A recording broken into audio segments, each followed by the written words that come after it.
तो आज की वीडियो में हम ग्रेविटेशन चैप्टर पूरा कंप्लीट करने वाले हैं। ठीक है, तो सबसे पहले ग्रेविटेशन का जो कॉन्सेप्ट था वो न्यूटन ने हमारा ऑब्जर्व किया था। ये सपोज हमारे पास एक ट्री है और इसमें हमारा एक एप्पल लगा हुआ है। ये एप्पल नीचे गिरा, ठीक है, और जब ये एप्पल नीचे गिरा तब न्यूटन ने क्या ऑब्जर्व करा कि ये नीचे ही क्यों गिरा। ये उसने क्वेश्चन पुट आउट किया और उसके बाद ग्रेविटेशन का जो था स्टार्टिंग हुई। ठीक है, ये एप्पल जो है नीचे ही क्यों गिरता है, नीचे इसलिए गिरता है क्योंकि डाउनवर्ड क्या लगती है हमारी अर्थ की ग्रेविटेशनल फोर्स। ठीक है, जैसे हम सीधे चलते हैं, हम उल्टे क्यों नहीं चलते, क्योंकि हमारी जो ग्रेविटेशनल फोर्स है वो हमें नीचे खींच के रखी हुई है, हमें अर्थ के साथ बांध के रखी हुई है। जैसे हमारा मून है, मून अर्थ के राउंड घूमता रहता है बट कभी भी वो अवे नहीं जाता उसके अर्थ से। क्यों नहीं जाता, क्योंकि मून को अर्थ ने क्या कर रखा है, अपने ग्रेविटेशनल फोर्स से क्या कर रखा है, खींच रखा है। ठीक है, तो जो हमारी जो ग्रेविटेशनल फोर्स है इसी के बारे में हमने पढ़ना है। तो न्यूटन ने इसके लिए, इस फोर्स को निकालने के लिए एक लॉ दिया था जिसको बोलते हैं यूनिवर्सल लॉ ऑफ ग्रेविटेशन। ठीक है, इस यूनिवर्सल लॉ ऑफ ग्रेविटेशन के अकॉर्डिंग हमारे पास अगर दो मास हैं, ये है m1 या फिर हम इसको बोल सकते हैं कैपिटल M बोल सकते हैं इसको, ये बड़ा मास है और ये छोटा मास है। ठीक है, इन दोनों मास के बीच में डिस्टेंस है d, तो इन दोनों के बीच में फोर्स होगी पहले तो डायरेक्टली प्रोपोर्शनल होगी दोनों मास के प्रोडक्ट के। ठीक है, उसके बाद जो इन दोनों के बीच में जो डिस्टेंस है उसके स्क्वायर के इनवर्सली प्रोपोर्शनल होगी। ठीक है, जब इन दोनों को फॉर्मूला, इन दोनों कॉन्सेप्ट को जोड़ा गया तो फॉर्मूला हमारे पास आया F इक्वल टू जी, दोनों का मास का मल्टीप्लीकेशन अपॉन डिस्टेंस का स्क्वायर। ठीक है, और जो यहाँ पर कैपिटल जी दिख रहा है आपको, कैपिटल जी की वैल्यू होती है 6.67 इंटू 10 की पावर -11। ठीक है, इसकी आप यूनिट निकालेंगे तो जी का आपको फॉर्मूला बनाना पड़ेगा।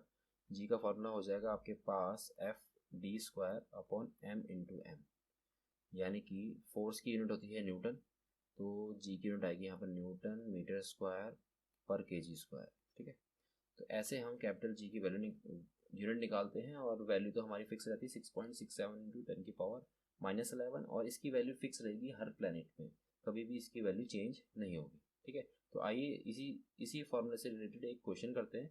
एक क्वेश्चन है हमारे पास, इस क्वेश्चन में हमें गिवन है कि the mass of the earth is 6 into 10 की power 24 kg and that of moon is 7.4 into 10 की power 22 kg. If the distance between the earth and the moon is 3.84 into 10 की power 5 kilometre, calculate the force exerted by the earth on the moon. G की value उसने दे रखी है 6.7 into 10 की power -11। ठीक है, तो फटाफट से इसको सॉल्व करते हैं। तो हमारे पास है वैल्यू, क्या क्या दे रखा है हमें, गिवन हम लिख लेते हैं पहले। मास ऑफ अर्थ है 6 इंटू 10 की पावर 24 kg, और मून का मास हम छोटे m से डिनोट कर रहे हैं, छोटा m है हमारे पास 7.4 इंटू 10 की power 22 kg। If the distance between them is 3.84 into 10 की पावर 25, तो नहीं 5 है, और इसके बाद हम किलोमीटर को क्या करेंगे, मीटर में कन्वर्ट करेंगे। ठीक है, तो हमारे पास आ जाएगा 3.84 इंटू 10 की पावर 5 इंटू 10 की पावर 3 मीटर। ठीक है, हमारे पास आ जाएगा 3.84 इंटू 10 की पावर 8 मीटर। डी की वैल्यू आ गई, हमें फोर्स निकालनी है, जी की वैल्यू दे रखी है, जी की वैल्यू 6.7 इंटू 10 की पावर -11। तो फटाफट से फोर्स निकालते हैं। फोर्स में हमने सारी वैल्यू रख देनी है, कैपिटल जी, उसके बाद है capital M into small M upon D का स्क्वायर। ठीक है, तो हमारे पास कैपिटल जी की वैल्यू आ जाएगी यहाँ पे 6.7 है कैपिटल जी की वैल्यू 10 की पावर -11, और मास है अर्थ का 6 इंटू 10 की पावर 24। ओके, 6 इंटू 10 की पावर 24, और छोटे m का मास है हमारे पास, छोटे m का मास है 7.4 इंटू 10 की पावर 22। ठीक है, अपॉन डी स्क्वायर 3.84 इंटू 10 की पावर 8 का स्क्वायर करना है। ठीक है, अब इसके बाद पावर को हम एक साइड कर लेंगे। ठीक है, 3.84 को तो हमें मल्टीप्लाई करना है यहाँ पे, 3.84 इंटू 3.84, और नीचे आएगी 10 की पावर 16, और ऊपर है हमारे पास 6.7 इंटू 6 इंटू 7.4, 6.7 इंटू 6 इंटू 7.4, और 10 की पावर हो जाएगी 24 माइनस 24 से 11 माइनस हो जाएगा, तो आपको मिल जाएगा यहाँ पे 4 - 1 3, 2 - 1 1, तो 10 की पावर 13 आ जाएगी, 13 + 22 हो जाएगा। तो इसके बाद हम क्या करेंगे, 6.7 को 6 से मल्टीप्लाई कर देंगे तो हमारे पास आ जाएगा 6.67 जो 42 हो जाएगा, 6 जो 36 + 4 40 हो जाएगा, 40.2 आ जाएगा। ठीक है, तो हमने क्या करना है, 40.2 से किसको मल्टीप्लाई करना है अगली बार, 7.4 को, और नीचे है हमारे पास 3.84 इंटू 3.84, तो 3.84 इंटू अगर आप करेंगे 3.84 तो आपको मिल रहा है 14.7456। ठीक है, 14.7456 आ जाएगा। ठीक है, और ऊपर आ जाएगी 10 की पावर 13 + 22 आएगा आपके पास, 3 + 2 5, 35। ठीक है, 35 और नीचे है 16, तो 35 से आपने क्या करना है, 16 को माइनस करना है। ठीक है, तो उसके बाद ऊपर आपको दिख रहा है 40.2 इंटू 7.4, तो 40.2 को हमें मल्टीप्लाई करना है 7.4 से। ठीक है, 40.2 को आपने मल्टीप्लाई करना है किससे, 7.4 से। ठीक है, तो 40.2 इंटू 7.4 तो आपको मिलेगा यहाँ पर 297.48। ठीक है, और नीचे है 14.7456 और इंटू है उसके बाद 10 की पावर 35 - 16। अगर हम 35 में से 16 माइनस करेंगे तो 15 में से 6 गया, ये आ जाएगा 19, शायद 19 आ जाएगा। ठीक है, 9 25 35, हाँ सही, 10 के पावर 19 आ जाएगा। तो इसके बाद आप आगे आगे आगे डिवाइड करोगे तो आपको मिल जाएगा 2.02 इंटू 10 की पावर 20, इसका आंसर आ जाएगा। ठीक है, पहला तो आपका 20 आएगा, 20.2। ठीक है, और पावर क्या रहेगी, 19 रहेगी, 20.2 इंटू 10 की पावर 19 रहेगी न्यूटन। इसके बाद अगर आप 2.02 लिखेंगे इसको आप, तो आपने 10 की पावर में एक नंबर और लिखना पड़ेगा, तो 19 + 1 20 हो जाएगा। ठीक है, तो ये रहेगा इसका फाइनल आंसर, और इसकी डायरेक्शन रहेगी टूवर्ड्स अर्थ। ओके, टूवर्ड्स अर्थ।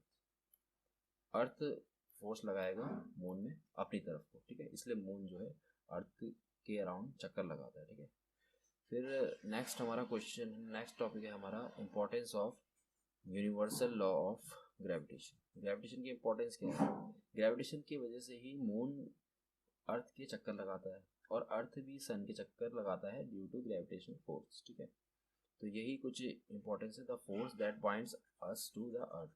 ठीक है, हमें भी ग्रेविटेशन फोर्स ने ही अर्थ में बांध रखा है, वरना हम भी कहाँ होते, अर्थ से बाहर होते। ठीक है, स्पेस में होते। ग्रेविटेशन फोर्स की वजह से ही हम अर्थ में चल पाते हैं, दौड़ पाते हैं। ठीक है, उसके बाद है the motion of the moon around the earth. जैसे कि मैंने अभी बोला आपको, मून भी अर्थ के अराउंड घूमता है, किसकी वजह से, ग्रेविटेशन फोर्स की वजह से। ठीक है, उसके बाद motion of planets around the sun. Sun के अराउंड जितने प्लैनेट घूम रहे हैं वो ग्रेविटेशन फोर्स की वजह से ही घूम रहे हैं। ठीक है, और जो टाइड्स बनती है हमारे अर्थ में वो किसकी वजह से होती है, मून की वजह से। ठीक है, जो पानी चलता रहता है हमारा, जैसे ये पानी चल रहा है, ठीक है, मून इसमें ग्रेविटेशन फोर्स लगाता है, ये अर्थ में वाटर चल रहा है, उसके बाद ये ऐसे टाइड्स बन जाती है। ठीक है, जो लहरें बनती है ना बड़ी बड़ी, तो वो बनती है किसकी वजह से, मून की वजह से। ठीक है, फिर उसके बाद हमने पढ़ना है फ्री फॉल।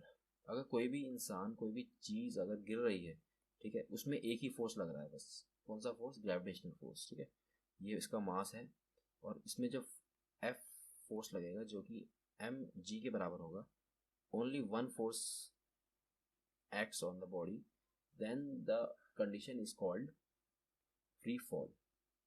ठीक है, तो जब फोर्स लगता है तो उसमें एक ये जो है जी की वैल्यू आपको दिख रही है, जी की वैल्यू हमें निकालनी पड़ेगी, कितना एक्सेलरेशन लगेगा।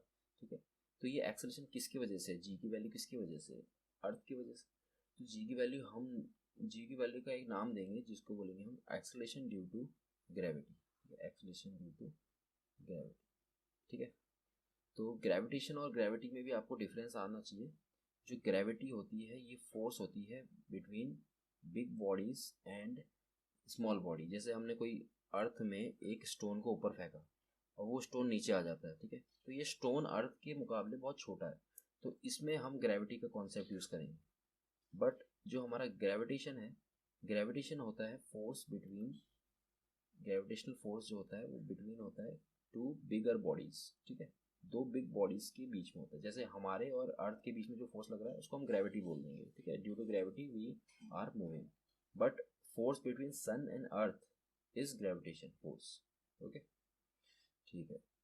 तो हमें अब क्या करना है, जी की वैल्यू निकालनी है, छोटे जी की वैल्यू। छोटे जी की वैल्यू निकालने के लिए हम क्या करेंगे, हम देखेंगे कि अगर कोई भी बॉडी है, सपोज ये हमारी बॉडी है, ठीक है, इसका मास सपोज ये अर्थ है, अर्थ का मास m है, और यहाँ पे कोई भी ऑब्जेक्ट यहाँ पर रखा हुआ है, ठीक है, तो इस सपोज अर्थ का रेडियस है r, ठीक है, और यहाँ पर एक बॉडी है जिसका मास है छोटा m।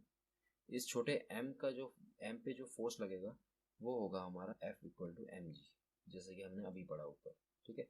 और ये जो एम जी है इसी को हम वेट भी बोलते हैं स्टूडेंट्स, ठीक है, क्या बोलते हैं, वेट, ठीक है। और जो ये फोर्स है, ये फोर्स हमारा gravitation universal law of gravitation से भी निकल सकता है। यूनिवर्सल लॉ ऑफ ग्रेविटेशन क्या कहता है कि फोर्स इक्वल टू होता है G product of two masses upon R का स्क्वायर, ठीक है, दोनों मास के बीच में कितना डिस्टेंस है, कैपिटल आर। अब आप बोलोगे कि ये जो मास था मैंने इसको बाहर लिखा था, यहाँ क्यों लिखा है? यहाँ पर लिखने का ये कारण है बिकॉज जो अर्थ का टोटल मास होता है वो सेंटर पे होता है, पूरा सेंटर पे कंसंट्रेट होता है, ठीक है ना, इसलिए हम इसका जो कैपिटल एम है वो लेते हैं सेंटर। और जो बॉडी रखी रहती है, जैसे हम चलते हैं, हम भी कहाँ चलते हैं, सरफेस पे चलते हैं अर्थ के, ठीक है, तो डिस्टेंस कितना हो गया, कैपिटल आर, जो कि क्या होता है, रेडियस होता है अर्थ का, ठीक है। तो आगे हमने यहाँ पे एफ की वैल्यू, दोनों एफ की वैल्यू को इक्वेट कर देना है, ठीक है, G capital M small M R square equals to होगा छोटा एम जी, ठीक है, छोटा एम दोनों साइड कैंसिल हो जाएगा, तो स्मॉल जी की वैल्यू हो जाएगी capital G M over R square, ठीक है, ये एक्सेलरेशन ड्यू टू ग्रेविटी की वैल्यू है। अगर इसमें हम कैपिटल जी की वैल्यू रख दें, मास रख दें, ठीक है, मास कितना होता है अर्थ का 6 इंटू 10⁻24 kg, और कैपिटल जी की वैल्यू कितनी होती है 6.7 इंटू 10⁻11, ठीक है, और आर कितना होता है 6.4 इंटू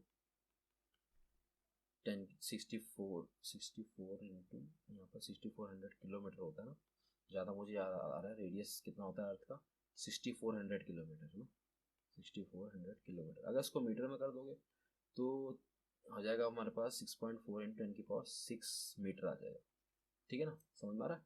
अब इस आर की वैल्यू को, कैपिटल जी की वैल्यू को, कैपिटल एम की वैल्यू को हमने क्या करना है, पुट कर देना है, और जब पुट कर दोगे तो स्मॉल जी की वैल्यू कितनी आ जाएगी आपके पास, स्मॉल जी की वैल्यू आती है निकल के 9.8 मीटर पर सेकेंड स्क्वायर, ठीक है। बट आप बोलोगे कि स्मॉल जी की वैल्यू तो कभी हम 10 भी लेते हैं, है ना, 10 भी लेते हैं। अब वो 10 लेने के क्या कारण है कि देखो जो हमारा अर्थ है ना वो पूरा गोल नहीं है, फ्लैट है, तो ये जो लाइन होती है हमारी हॉरिजॉन्टल लाइन, इसको बोलते हैं इक्वेटर। इक्वेटर में जी की वैल्यू ज़्यादा होती है, ज़्यादा होती है कम होती है पता लग जाएगा अभी। देखो इक्वेटर में हमारा जो रेडियस है वो क्या हो रहा है, मैक्सिमम हो रहा है, जो आर है वो मैक्सिमम होता है कहाँ पे, इक्वेटर में। बट पोल में अगर हम देखें तो पोल में आर क्या होता है, मिनिमम होता है, ठीक है। लेकिन हमारा जो फॉर्मूला बना क्या, स्मॉल जी का फॉर्मूला, स्मॉल जी का फॉर्मूला बना था G M by R square. अगर रेडियस कम होगा, अगर रेडियस कम होगा तो एक्सेलरेशन ड्यू टू ग्रेविटी ज़्यादा होगी, ठीक है, अगर रेडियस कम होगा तो एक्सेलरेशन ड्यू टू ग्रेविटी ज़्यादा होगी। तो आर मिनिमम कहाँ पर हो रहा है, पोल पे, तो पोल पे जी की वैल्यू मिनिमम होती है, जी क्या होता है, मिनिमम, और मिनिमम वैल्यू होती है 9.8, ठीक है। बट इक्वेटर में देखें तो आर मैक्सिमम हो रहा है, आर मैक्सिमम हो रहा है तो जी मिनिमम होगा, जी मिनिमम होगा, ठीक है। तो जी मिनिमम कितना होता है 9.8, ठीक है। और मैंने यहाँ पर शायद पोल में गलत बता दिया तुम्हें, पोल पे आर मिनिमम है तो जी मैक्सिमम होगा, सॉरी, ठीक है, जी क्या होगा, मैक्सिमम होगा, तो ये हो जाएगा 10, ठीक है, मैक्सिमम वैल्यू कितनी होती है जी की 10। तो पोल पे आप 10 ले सकते हैं, इक्वेटर में आप क्या ले सकते हैं 9.8 ले सकते हैं, ठीक है। तो क्वेश्चन ऐसा आ सकता है कि as a person moves from equator to pole the value of G fill in the blanks है, तो आप क्या लिखेंगे, वैल्यू ऑफ जी इंक्रीजेस, ठीक है। इक्वेटर से पोल में अगर कोई भी इंसान जाता है तो जी की वैल्यू क्या होती है, इंक्रीज होती है, डिक्रीज मत लिख देना वहाँ पे, ठीक है, तो इसका ध्यान रखना। नेक्स्ट टॉपिक है motion of objects under the influence of gravitational force of the earth, ठीक है। ये क्या चीज़ है, अगर कोई भी चीज़ गिरती है ग्रेविटेशनल फोर्स के अगेंस्ट में या फिर ग्रेविटेशनल फोर्स के डायरेक्शन में, ठीक है। सपोज कोई भी चीज़ गिरती है नीचे या कोई भी चीज़ ऊपर जाती है, ठीक है, तो हमारी जितनी भी इक्वेशंस ऑफ मोशंस है वो चेंज हो जाती है, ठीक है। वो कैसे? देखो, सबसे पहले तो ये याद रखना कि जब बॉडी ऊपर से नीचे गिर रही है तो इनिशियल स्पीड 0 रहती है, और बॉडी अगर नीचे से ऊपर जा रही है तो फाइनल स्पीड 0 रहेगी, ठीक है। और जो डिस्टेंस है वो हम हाइट में लेंगे, हाइट में, ठीक है, हाइट में डिस्टेंस लेंगे हम। और एक चीज़ और नोटिस करना है कि जब नीचे जाएगी बॉडी तो इसमें हम लेंगे एक्सेलरेशन प्लस जी, और जो ऊपर जाएगी बॉडी तो एक्सेलरेशन लेंगे माइनस जी, ठीक है। तो हमारी जितनी भी इक्वेशंस ऑफ मोशंस है, सबसे पहले इक्वेशन ऑफ मोशन होती क्या है हमारी, v equal to U plus G T, ठीक है। उसके बाद अगर हम दूसरी इक्वेशन देखें तो दूसरी इक्वेशन होती है हमारी, दूसरी इक्वेशन क्या होती है, h equal to U T plus S equal to U T plus half A T square, ठीक है। यहाँ पहले ए टी लिख दो, आपको कन्फ्यूजन होगा। तो पहली इक्वेशन क्या है, v equal to U plus A T, next equation is s equal to U T plus half A T square, and last equation is v square minus you square equal to 2as। ये तीन equation है हमारे पास, और हमने इस equation को modify करना है। कैसे मॉडिफाई करना है, a की वैल्यू डाल के, u की वैल्यू डाल के, ठीक है। जब डाउनवर्ड मोशन होगा तो v इक्वल्स टू हो जाएगा u plus G T, plus sign आ जाएगा, और s की जगह h रख सकते हैं, तो h equal to U T plus half G T square हो जाएगा, ठीक है। और उसके बाद हमारा थर्ड इक्वेशन मॉडिफाई होकर हो जाएगी v square minus you square equal to 2gh, ठीक है।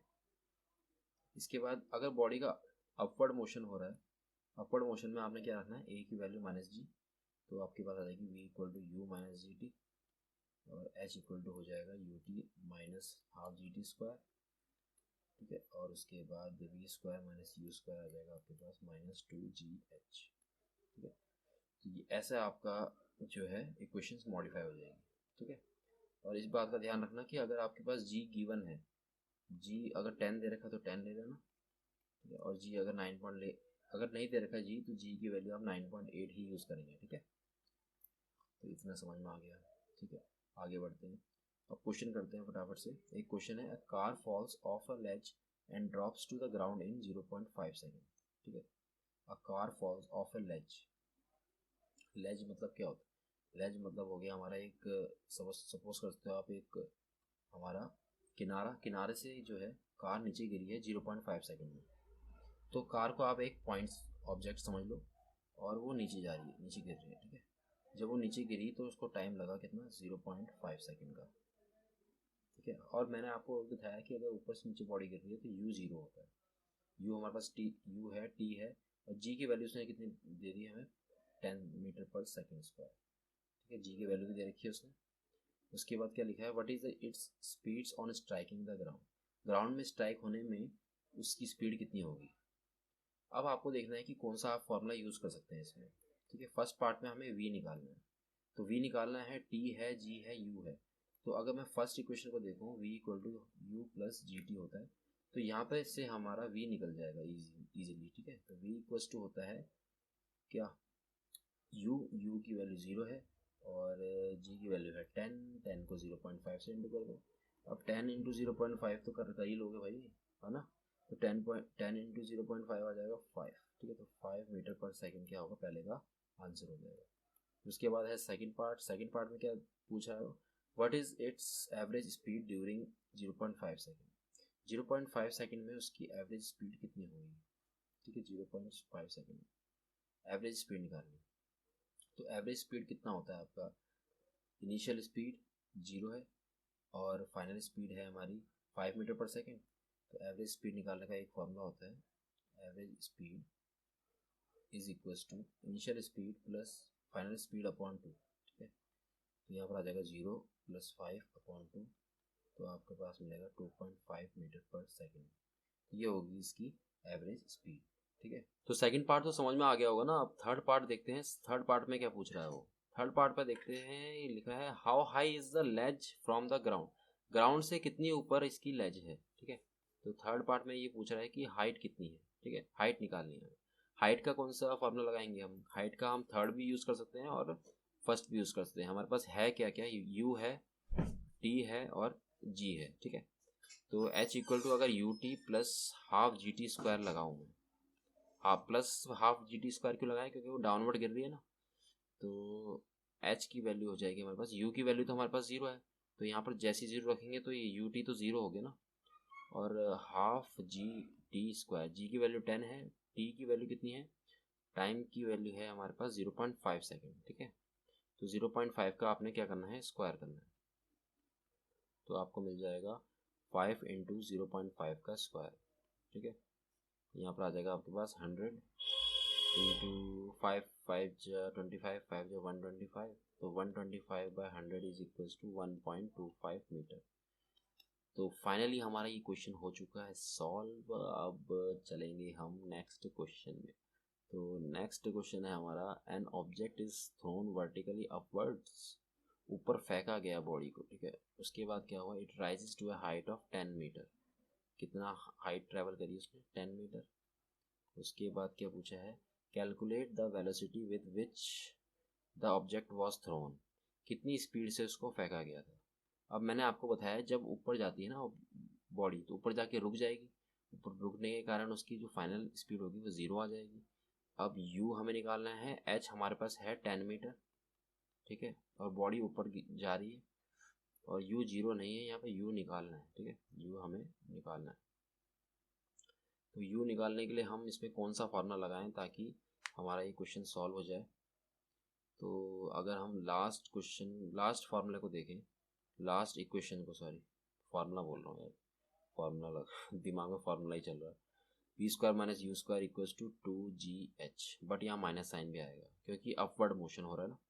जी की वैल्यू हमने नेगेटिव लेनी है, ठीक है, और जी की वैल्यू देखोगे आप यहाँ पर नहीं दे रखी है, तो जी की वैल्यू आप क्या यूज़ करोगे, 9.8 मीटर पर सेकेंड स्क्वायर, ठीक है। और वी की वैल्यू है 0, 0 का square minus you square minus 2 into 9.8 into 10, तो यहाँ पे माइनस से माइनस साइन कैंसिल हो जाएगा, देखो ये minus you square equal to minus 2 8 जा 16, 2 इंटू 98 हो जाएगा ये, तो ये आ जाएगा 2 8 16 2 9 18 19 196, ठीक है। और u is equals to under root 196। अब 196 का अंडर रूट आपको आता ही होगा, 196 का अंडर रूट शायद 14 होता है, हाँ 14 ही होगा, 14 का स्क्वायर 196, 14 मीटर पर सेकेंड इसकी क्या होगी, इनिशियल स्पीड होगी। फर्स्ट पार्ट हमारा हो चुका है सॉल्व, ठीक है, फर्स्ट पार्ट हमारा हो गया है सॉल्व। सेकंड पार्ट करना है हमने सॉल्व, तो सेकंड पार्ट में लिखा है the time taken by object to reach the highest point, नीचे से पूरा हाईएस्ट पॉइंट तक जाने में उसका टाइम कितना लगा, ठीक है। तो इसके लिए हम क्या करेंगे, टी की वैल्यू निकालेंगे, और कौन सा फार्मूला यूज़ करेंगे, इनिशियल स्पीड है ना हमारे पास, और वी हमारे पास 0 है, u हमारे पास 14 मीटर पर सेकेंड है, ठीक है, 14 मीटर पर सेकेंड है। और क्या क्या चीज़ें हैं हमारे पास, टाइम हमें निकालना है, ठीक है, h की वैल्यू है हमारे पास, ठीक है। तो अगर आप देखेंगे यहाँ पे, अगर हमें यहाँ पर t निकालना है तो क्यों ना मैं फर्स्ट इक्वेशन यूज़ कर लूँ, है ना। आप भी एक बार फर्स्ट इस वीडियो को पॉज कर दो और फर्स्ट इक्वेशन यूज़ करके टाइम निकालो, ठीक है। फिलहाल मैं कर देता हूँ इसको, v इज इक्वल टू होता है u माइनस जी टी, ठीक है। हमें निकालना क्या है, टाइम निकालना है, तो टाइम इक्वल्स टू हो जाएगा u minus V upon T upon G, ठीक है। u तो हमारा 14 है और v हमारा 0 है और g है 9.8, ठीक है। तो टाइम होगा आपके पास 140/98, इसको आप डिवाइड करेंगे तो आपको मिलेगा 2 4 जा 8, 2 9 जा 18, 2 7 जा 14, यहाँ 0 आ जाएगा, 7 10 जा 7 7 जा, तो 10/7 आएगा आपके पास, 10/7, जो कि होगा 1 पॉइंट कितना, 1 पॉइंट किस में आएगा ये टाइम हमारा, मीटर सेकंड, हाँ सेकंड में आएगा, 1.1 से डिव 7 1 7 हो जाएगा, 30 बचेगा, 7 4 28 20, 7 4 28, फिर 20 बचेगा, उसके बाद क्या बचेगा 20, तो 7 2 14, तो 1.42 सेकेंड लगभग इसका क्या होगा, टाइम आएगा। हो सकता है आंसर कुछ उसने राउंड ऑफ करके दिया हो, ठीक है। तो 10 से आप क्या कर सकते हैं, पूरा डिवाइड करेंगे तो आपको मिलेगा 1.42, उसके बाद जब मैंने 7 2 14 किया तो 60 बचा वहाँ पे, 6 बचा, फिर 60 हो गया, 7 8 से 56 हो जाएगा, तो 1.428 सेकेंड होगा। और उसके बाद जब 8 यहाँ से हटाओगे ना आप, तो 2 का 3 हो जाएगा, ठीक है, 1.43 सेकेंड, ठीक है। तो 1.43 सेकेंड उसने लिखा होगा अगर बुक में, तो देख लेना, 1.42 भी आप लिख दोगे तो चलेगा, ठीक है। अब फिलहाल हम बढ़ते हैं नेक्स्ट क्वेश्चन में। तो नेक्स्ट क्वेश्चन है, what do you mean by free fall. Free fall क्या होता है, जैसे आप बिल्डिंग में चढ़े और बिल्डिंग में भैया आप कूद गए, ठीक है, ना आप पे रस्सी बनी है ना कुछ बंधा है, आप कूद गए, तो उसी को क्या बोलते हैं, फ्री फॉल बोलते हैं, ठीक है। When object is under the force of gravitation alone, then the the state is called free fall. That state is called free fall. What do you mean by acceleration due to gravity?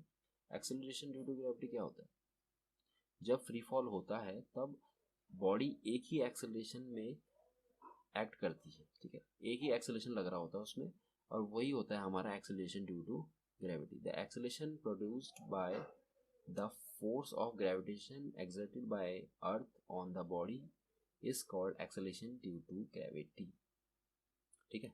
नहीं समझे तो दोबारा समझा देता हूँ। देखो, acceleration due to gravity क्या होता है, हमारा जो हमारी फोर्स है, फोर्स लगी है, ठीक है, फोर्स कौन सी लगती है, ग्रेविटेशन फोर्स। इस ग्रेविटेशन फोर्स को अगर हम मास से डिवाइड कर देंगे तो हमारा एक्सेलरेशन ड्यू टू ग्रेविटी क्या होगा, इसका वैल्यू आ जाएगी, ठीक है। अभी भी समझ में नहीं आएगा तो फिर हद पार होगी। देखो, कभी भी हम फोर्स लगाते हैं किसी भी चीज़ में तो उसमें क्या होता है, एक्सेलरेशन लगता है, जैसे स्पीड चेंज होती है ना, एक्सेलरेशन हमने वो मोशन चैप्टर में क्या पढ़ा था, v minus you upon T. जब भी स्पीड चेंज हो रही है तो एक्सेलरेशन लग रहा है।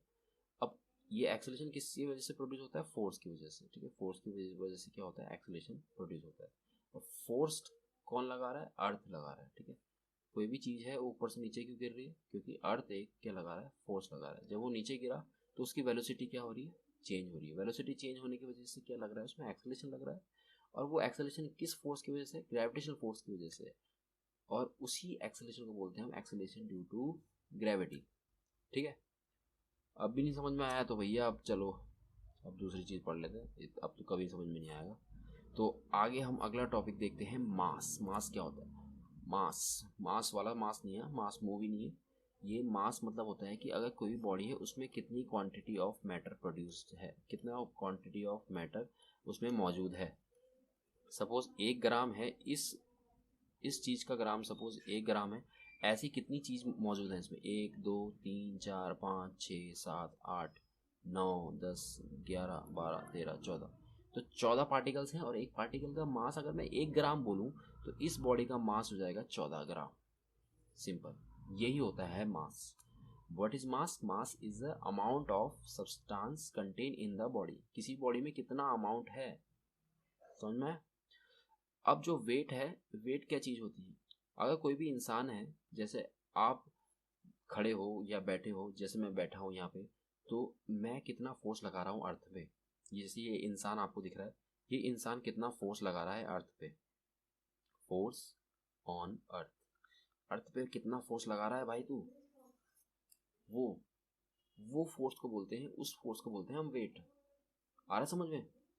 अब जैसे आपका मास है सपोज 100 kg, ठीक है, तो आपने अपना वेट निकालना है, तो वेट इक्वल टू होता है फोर्स, और फोर्स इक्वल टू होता है m इंटू जी।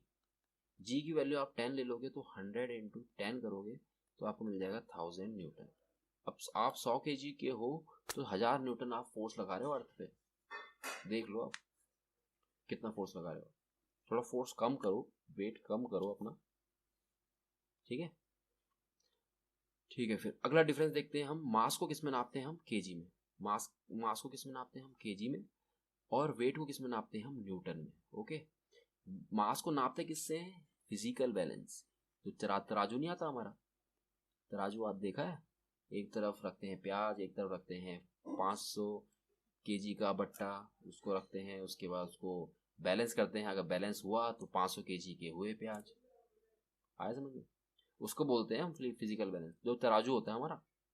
मगर वेट क्या होता है, वेट होता है हमारा क्या, वेट हमारा नापा जाता है spring balance, spring balance, spring balance से नापा जाता है। बट जो वेट नापने की जो मशीन होती है ना, वो गलत नापती है वेट। क्यों गलत नापती है?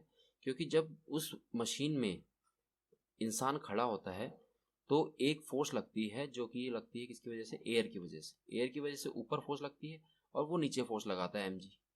तो थोड़ा सा डिफरेंस आ जाता है। जैसे कोई भी चीज़ है, उसका वेट नापा किसी वेट नापने वाली मशीन ने सपोज उसका वेट नापा 80 न्यूटन, ठीक है, बट उसका 80 न्यूटन नहीं होगा, लेस होगा, कम होगा। क्यों होगा? क्योंकि एयर ने ऊपर फोर्स लगाई ना एक, ठीक है, एयर ने ऊपर फोर्स लगाई, ऊपर फोर्स लगाने के कारण वो 80 न्यूटन दिखा रहा है। अगर एयर को हटा दो तो 80 न्यूटन से ज़्यादा लगाएगा फोर्स, मतलब ज़्यादा होगा, लेस नहीं होगा। लेस बोल दिया मैंने, सॉरी, लेस नहीं होगा, ज़्यादा होगा। अगर आपका वेट नापने वाली मशीन में आ रहा है 80 न्यूटन, तो आपका वेट 80 से ज़्यादा होगा। क्यों होगा ज़्यादा? क्योंकि एयर भी तो है, एयर ऊपर फोर्स लगा रही है, एयर ऊपर फोर्स लगा रही है और आप फोर्स लगा रहे हैं नीचे, तो वो कट फट के आ रहा है 80।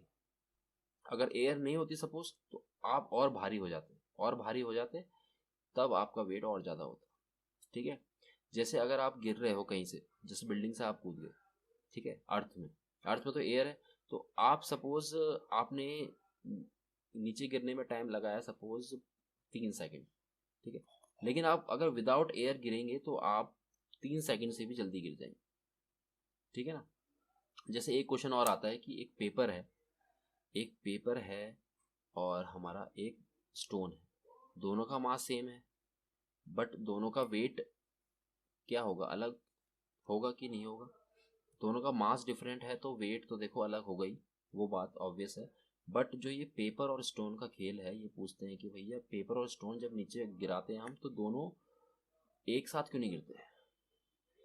ठीक है, तो इसका आंसर छुपा है उनके एक्सेलरेशन में। देखो, एक्सेलरेशन इक्वल टू होता है फोर्स अपॉन मास।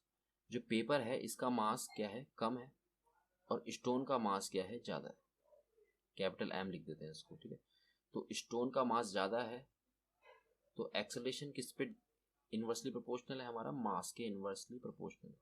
तो स्टोन में हमारा जो है मास ज़्यादा है, एक्सेलरेशन उसका कम होता है, ठीक है। और पेपर का जो मास है वो कम है, एक्सेलरेशन इसमें ज़्यादा होना चाहिए था।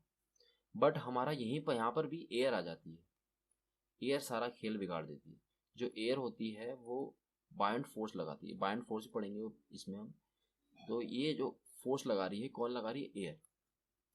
और ये जो एयर है ना, जो बायंड फोर्स लगता है ऊपर, वो डेंसिटी पे डिपेंड करता है, प्लस किस पे डिपेंड करता है? हमारा एरिया पे डिपेंड करता है, ठीक है। स्टोन की डेंसिटी ज़्यादा है, उसमें बायंड फोर्स कम लगेगा, ऊपर के लिए फोर्स कम लगेगा। पेपर है, उसमें फोर्स ज़्यादा लगेगा ऊपर के लिए, इसलिए वो धीरे धीरे आता है नीचे, ठीक है। वैसे ये बातें आगे क्लियर होती रहेंगी जब बायंड फोर्स आएगा। अभी फिलहाल हम चलते हैं अगला topic, wait of an object on the moon. अब मून में अगर हमें वेट निकालना है, तो मून का जो रेडियस होता है, मून का रेडियस हमारा क्या होता है?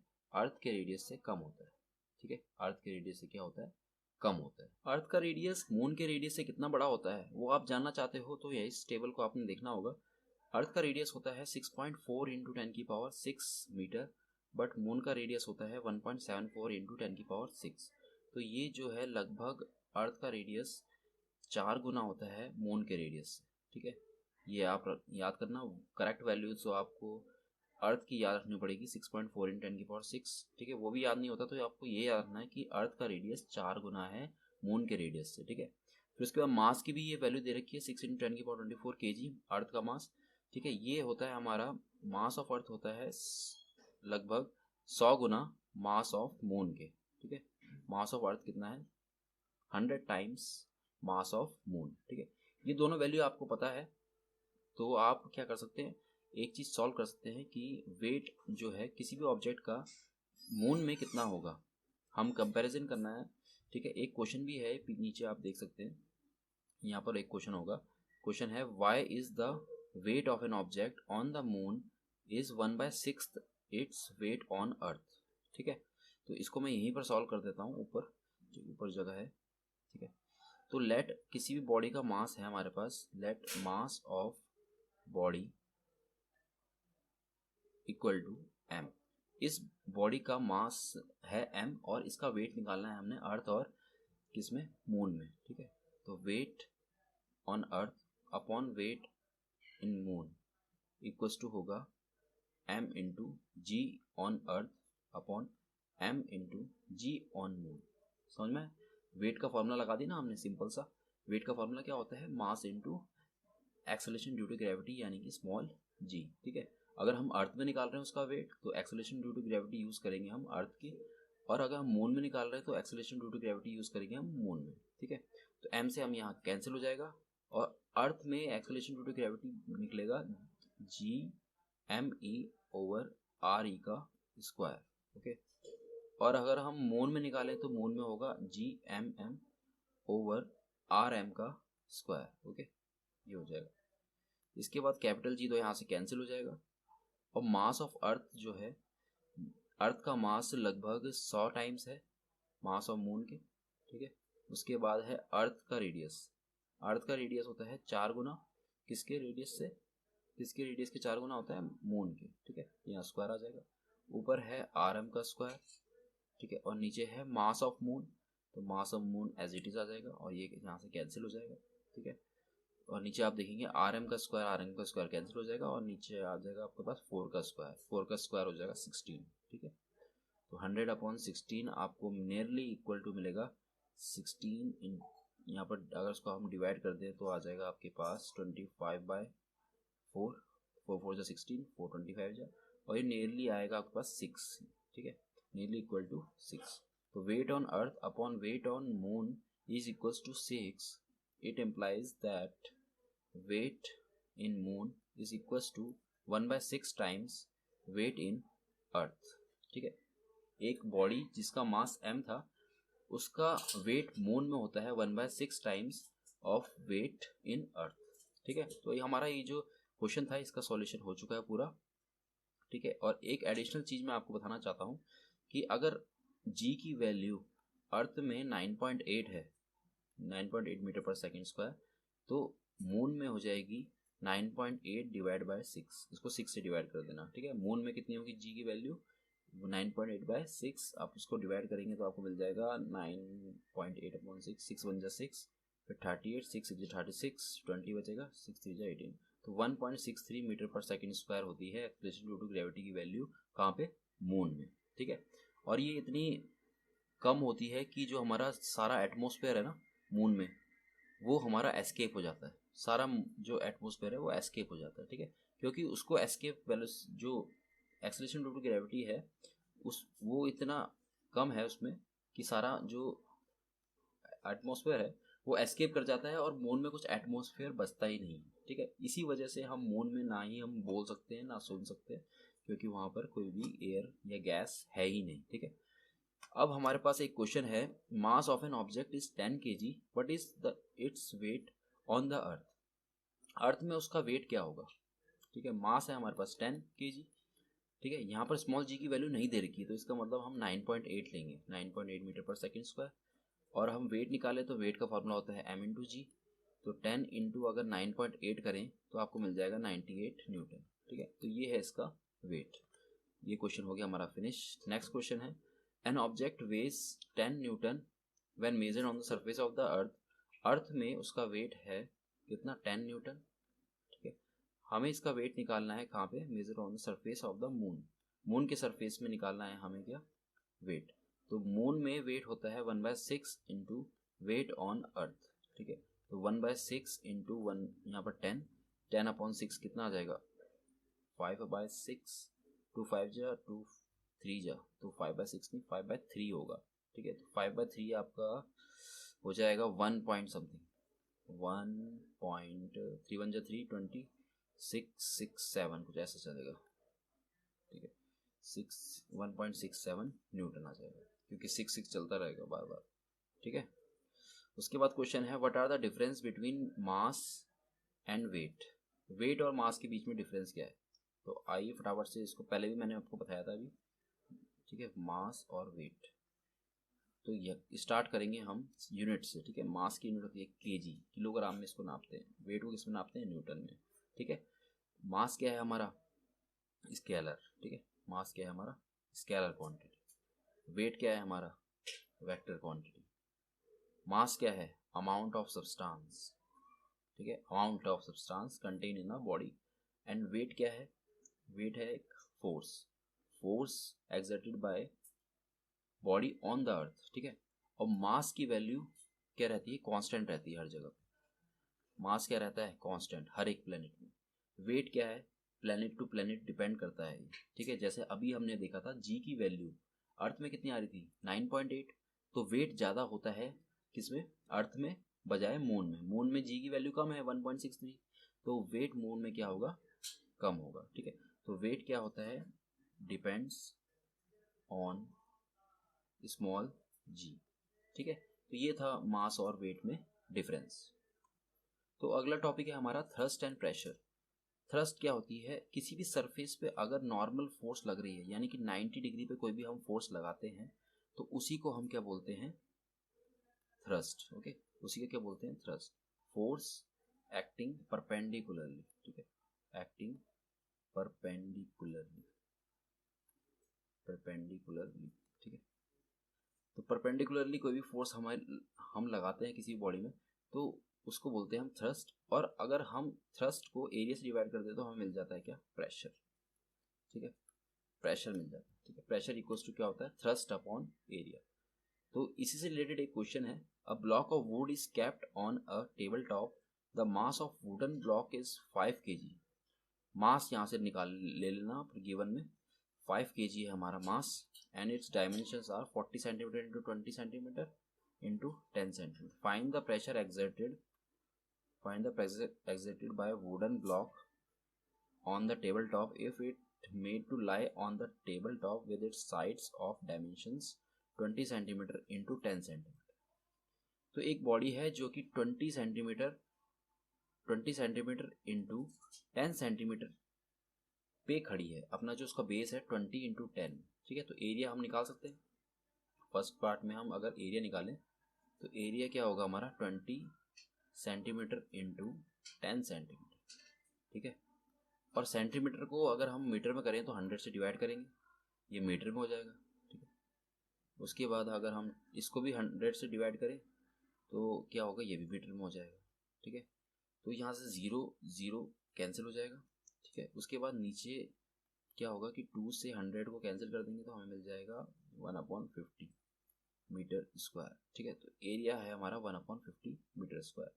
उसके बाद बात करते हैं हम किसकी, वेट की बात करते हैं। तो अगर हम वेट देखेंगे, वेट कितना लग रहा है इस बॉडी को, जितना ये वेट लगा रहा है उसी को हम क्या बोलेंगे, फोर्स बोलेंगे, ठीक है। हमें अल्टीमेटली लास्ट में निकालना क्या है, फाइंड द प्रेशर, प्रेशर निकालना। तो प्रेशर इक्वल्स टू क्या होता है, थ्रस्ट अपॉन एरिया, यानी कि हम बोल सकते हैं फोर्स अपॉन एरिया। और फोर्स कितनी लग रही है इसमें, mg, ठीक है। फोर्स कितनी लग रही है, mg।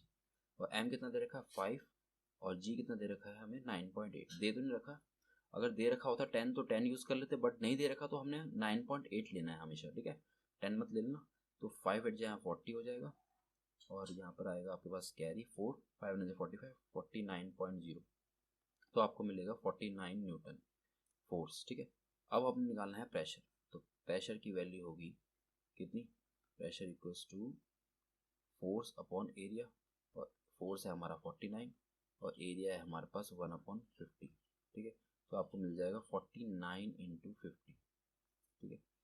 तो 49 को अगर 5 से इंटू करूँ मैं तो आप मेरे को मिलेगा 5 9 45, 4 कैरी, 5 4 20 24, 2450 पास्कल, ठीक है। 2450 पास्कल क्या होगा, फर्स्ट वाले का होगा, ठीक है।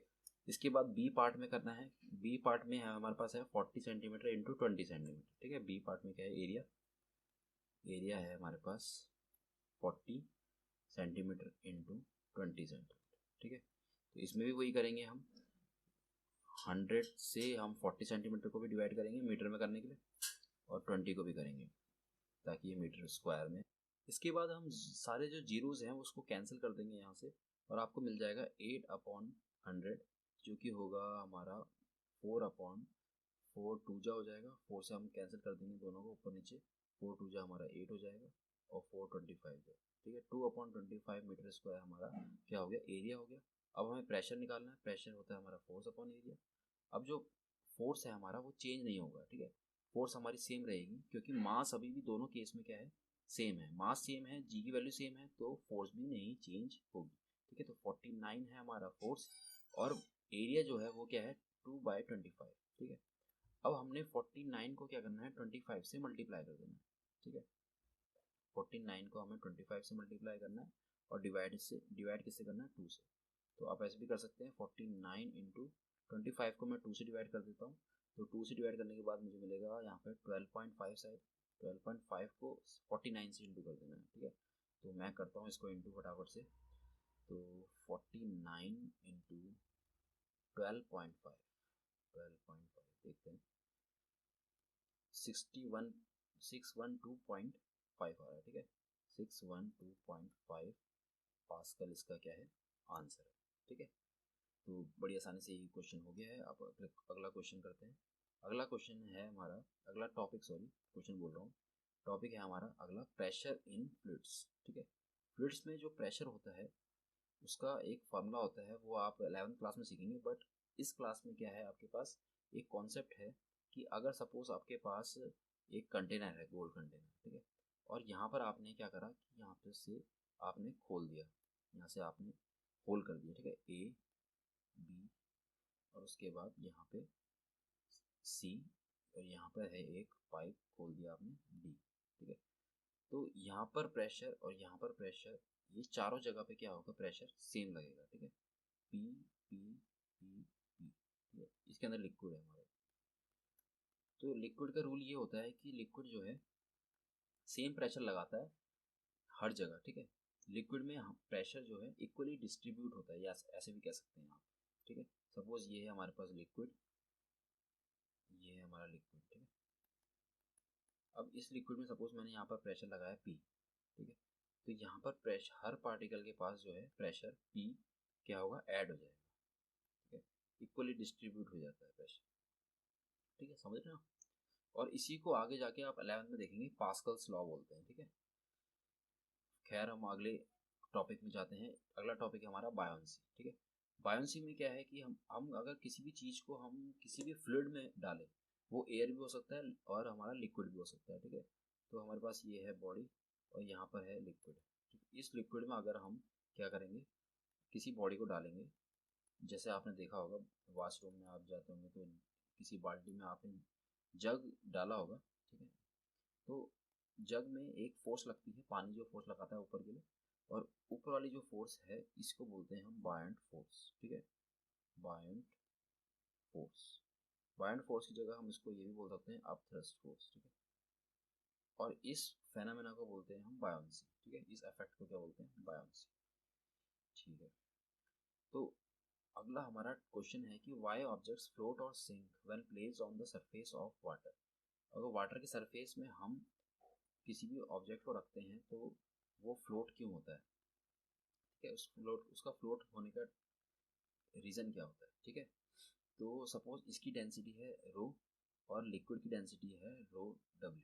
ठीक है, अगर बॉडी की डेंसिटी लिक्विड की डेंसिटी से ज़्यादा है तो वो क्या होगा, वो बॉडी क्या हो जाएगी डूब जाएगी, सिंक हो जाएगी।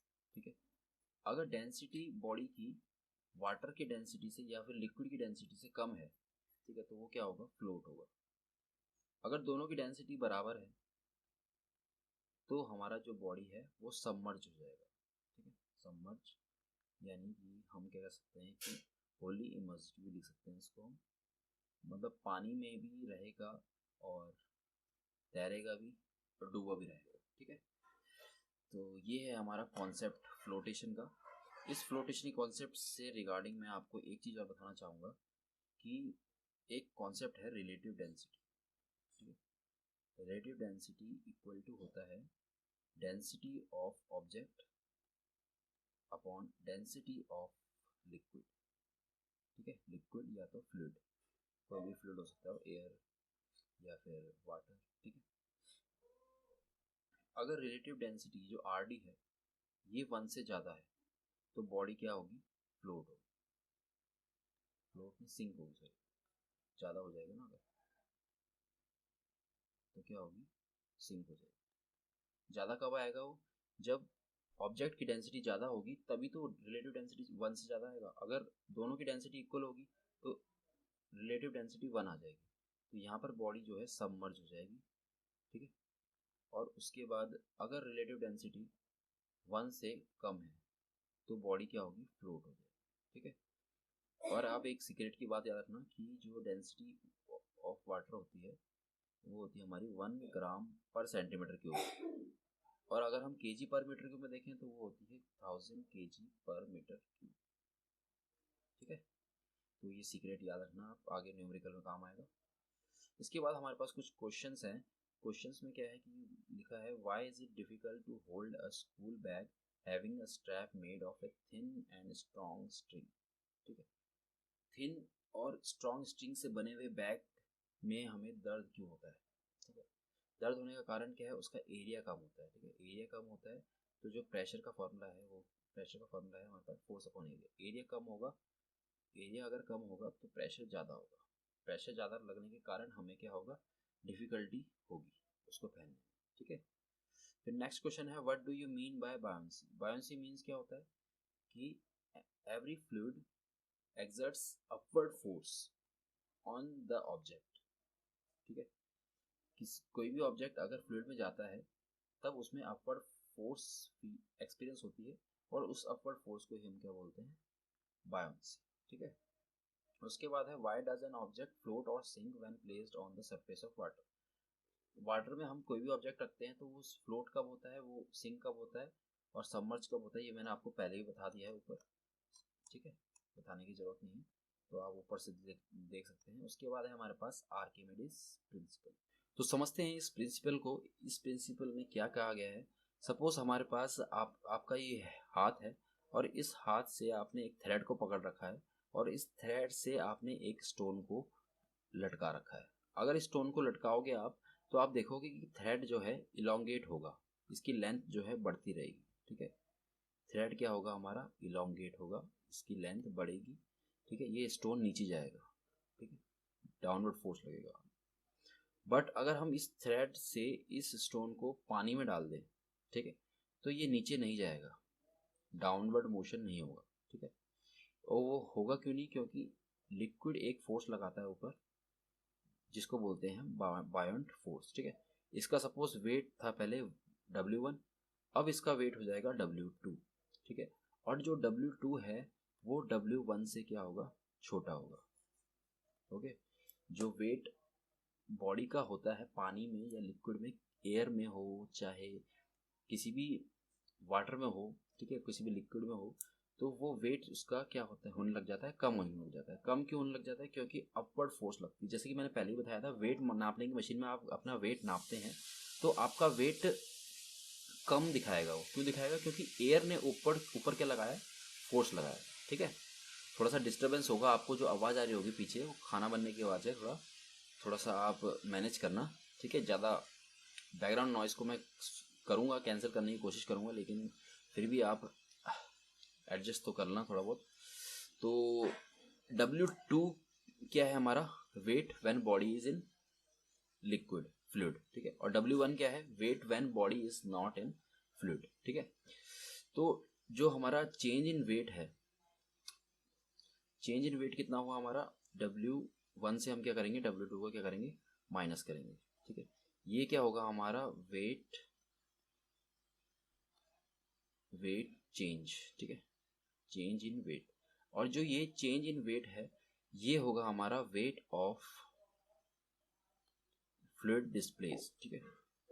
फ्लूइड जितना डिस्प्लेस हुआ है उसकी वैल्यू है फ्लूइड डिस्प्लेस्ड, ठीक है। आपको समझ में नहीं आया होगा ये, तो मैं इसको दोबारा समझा देता हूँ। जैसे सपोज आपके पास एक लिक्विड है, ठीक है, ये लिक्विड है, ठीक है। अभी ऑब्जेक्ट हमारा ऊपर था, ठीक है, इसका वेट है W1, ठीक है। जब हम इसको इस लिक्विड में डालेंगे, जब इसको हम इस लिक्विड में डालेंगे तो सपोज इसका एरिया है A, इसका एरिया कितना है, A है। इसकी डेंसिटी कितनी है, रो है। लिक्विड की डेंसिटी कितनी है, रो एल है, ठीक है। तो A एरिया इसके अंदर जाएगा और A एरिया बाहर, लिक्विड के जो लिक्विड है वो थोड़ा सा ऊपर डिस्प्लेस हो जाएगा लिक्विड, ठीक है। ये लिक्विड थोड़ा सा ऊपर आ जाएगा। पहले लिक्विड लेवल में था, एकदम सीधे लेवल में था, यहाँ पर आप देख लो इतना लेवल था लिक्विड का इनिशियली, ठीक है। ये कहानी कब इनिशियल, लेकिन जब बॉडी इसके अंदर आ गई लिक्विड के अंदर, तो इसमें एक फोर्स लगा, बायंट फोर्स, ठीक है। इस बायंट फोर्स ने क्या करा, वेट को डिक्रीज करा। इस बायंट फोर्स ने क्या करा, वेट को डिक्रीज करा, ठीक है। और डिक्रीज करने के बाद इसका वेट हो गया W2, ठीक है। तो जब ये वेट डिक्रीज हुआ तो ये लिक्विड भी तो हमारा डिस्प्लेस हुआ है, ठीक है। ये लिक्विड हमारा डिस्प्लेस हुआ है। ये लिक्विड जितना डिस्प्लेस हुआ है, इस डिस्प्लेस लिक्विड का जो एरिया होगा वो कितना होगा, इसका एरिया उतना ही होगा जितना ऑब्जेक्ट पानी के अंदर गया है, ठीक है, A के बराबर, ठीक है ना। इतना आपको समझना पड़ेगा। अगर आपको इतना समझ में आ गया है तो ये जो ये लिक्विड है इसका वेट कितना डिस्प्लेस हुआ, weight of fluid displaced, weight of fluid displaced is equals to change in weight of body, ठीक है।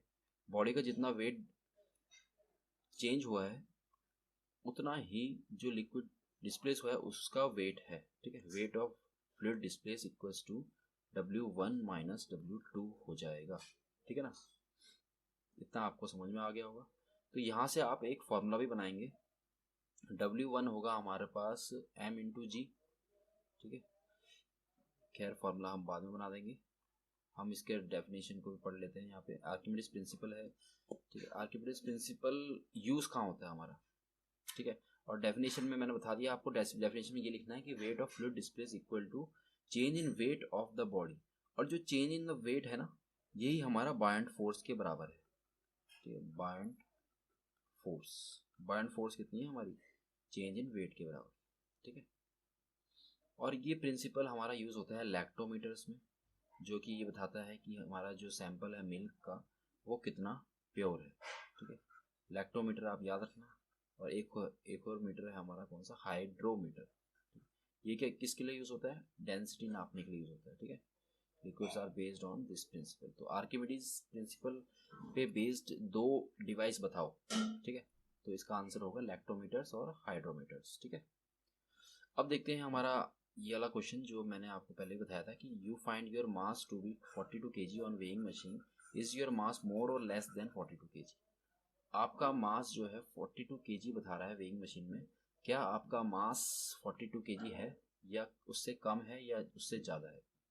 तो आपको मैंने पहले ही बता दिया कि अगर कोई भी इंसान वेइंग मशीन में खड़ा होता है, अगर कोई भी इंसान वेट नापने वाली मशीन में खड़ा होता है, ठीक है, तो उसका मास अगर 42 kg आ रहा है तो वो मास उसका क्या आ रहा है, 42 kg क्या आ रहा है, कम आ रहा है, ठीक है। क्योंकि जो लिक्विड है यहाँ पे, जो फ्लूइड है, फ्लूइड यानी कि एयर, उसके आसपास जो एयर है, उस एयर ने क्या लगा रखा है, एक अपवर्ड फोर्स लगा रखा है उसमें, ठीक है, अपवर्ड फोर्स।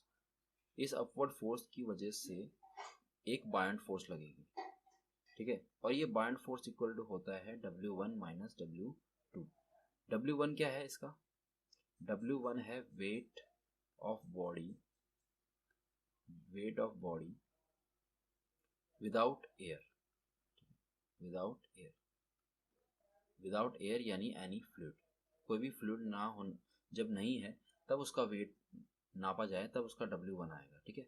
बट अभी जो हमारा वेट आ रहा है 42 kg आ रहा है, यानी 42 kg को अगर 10 से इंटू करेंगे तो 42 इंटू 10 420 न्यूटन उसकी फोर्स आएगी। तो वहाँ से हम क्या करेंगे, 420 की यहाँ पर वैल्यू डाल देंगे, इधर डाल देंगे 420, तो फिर W1 निकालेंगे FT। तो W1 जब हम निकालेंगे उसका ओरिजिनल वेट वो कितना होगा, 420 प्लस बायंट फोर्स। तो एयर जितनी बायंट फोर्स लगा रही है ना, उस बायंट फोर्स को हमने क्या करना है, उसके एक्चुअल वेट में, जो मतलब वेट उस मशीन ने नापा है उसमें प्लस करना है, उसके बाद G से डिवाइड करना है, तब उसका एक्चुअल मास आएगा, ठीक है।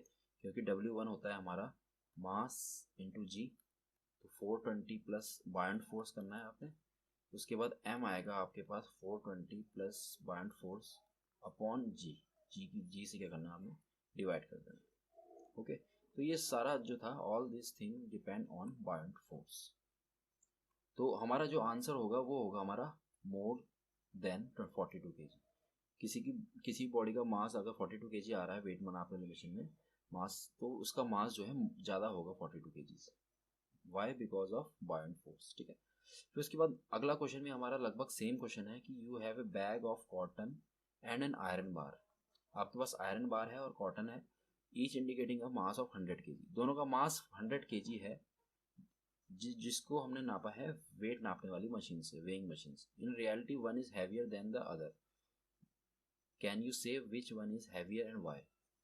तो हैवी होगा हमारा iron bar. Iron bar heavy क्यों होगा? क्योंकि इसकी डेंसिटी क्या होती है, ज़्यादा होती है। क्योंकि इसकी डेंसिटी क्या होती है, ज़्यादा। Density is more. डेंसिटी इसकी ज़्यादा होगी तो इसमें बायंट फोर्स ज़्यादा लग नहीं पाएगा। ठीक है, बायंट फोर्स ज़्यादा लग नहीं पाएगा, तो इसका जो वेट आया है या मास आया है 100 kg, लगभग इसका 100 kg ही होगा, थोड़ा बहुत ऊपर नीचे होगा। बट जो कॉटन है, कॉटन की डेंसिटी इतनी कम होती है कि उसमें बायंट फोर्स ज़्यादा लगता है। ठीक है, बायंट फोर्स ज़्यादा लगने के कारण इसका मास जो है 100 kg ज़्यादा दिखाई दे पड़ रहा है। ठीक है, वेट नापने वाली मशीन में, तो इसका वेट जो है, इसका मास जो है वो और कम होगा। ठीक है, why? Because density of cotton is less than density of iron bar. ठीक है ना, तो ये दोनों बहुत बढ़िया क्वेश्चन थे। इसके बाद कुछ एक्सरसाइजेस के क्वेश्चंस हैं, तो इसको फटाफट से स्टार्ट करके ख़त्म करते हैं कि how does the force of gravitation between two objects change when the distance between them is reduce to half. ठीक है, उन दोनों के बीच में डिस्टेंस हाफ हो रहा है, तो फोर्स कैसे चेंज होगी? सपोज हमारे पास इनिशियल फोर्स है F1 equal to G m1m2 upon R square. ठीक है, और जो नया डिस्टेंस है वो हाफ हो चुका है। ठीक है, नया डिस्टेंस क्या हो चुका है, हाफ हो चुका है, r/2 हो चुका है। ठीक है, इसको बना देंगे हम फर्स्ट इक्वेशन F1 को। फिर उसके बाद हम नई फोर्स निकालेंगे F2। नई फोर्स निकालने के लिए हम क्या करेंगे, जी m1m2 अपॉन आर डैश का इस्तेमाल करेंगे, आर डैश का स्क्वायर। फिर आर डैश की जब हम वैल्यू डालेंगे तो वैल्यू आएगी हमारे पास जी m1m2 r/2 का स्क्वायर। ठीक है, r/2 का जब स्क्वायर करोगे तो 2 का स्क्वायर 4 हो जाएगा, 4 ऊपर चले जाएगा, 4g m1m2 upon R square.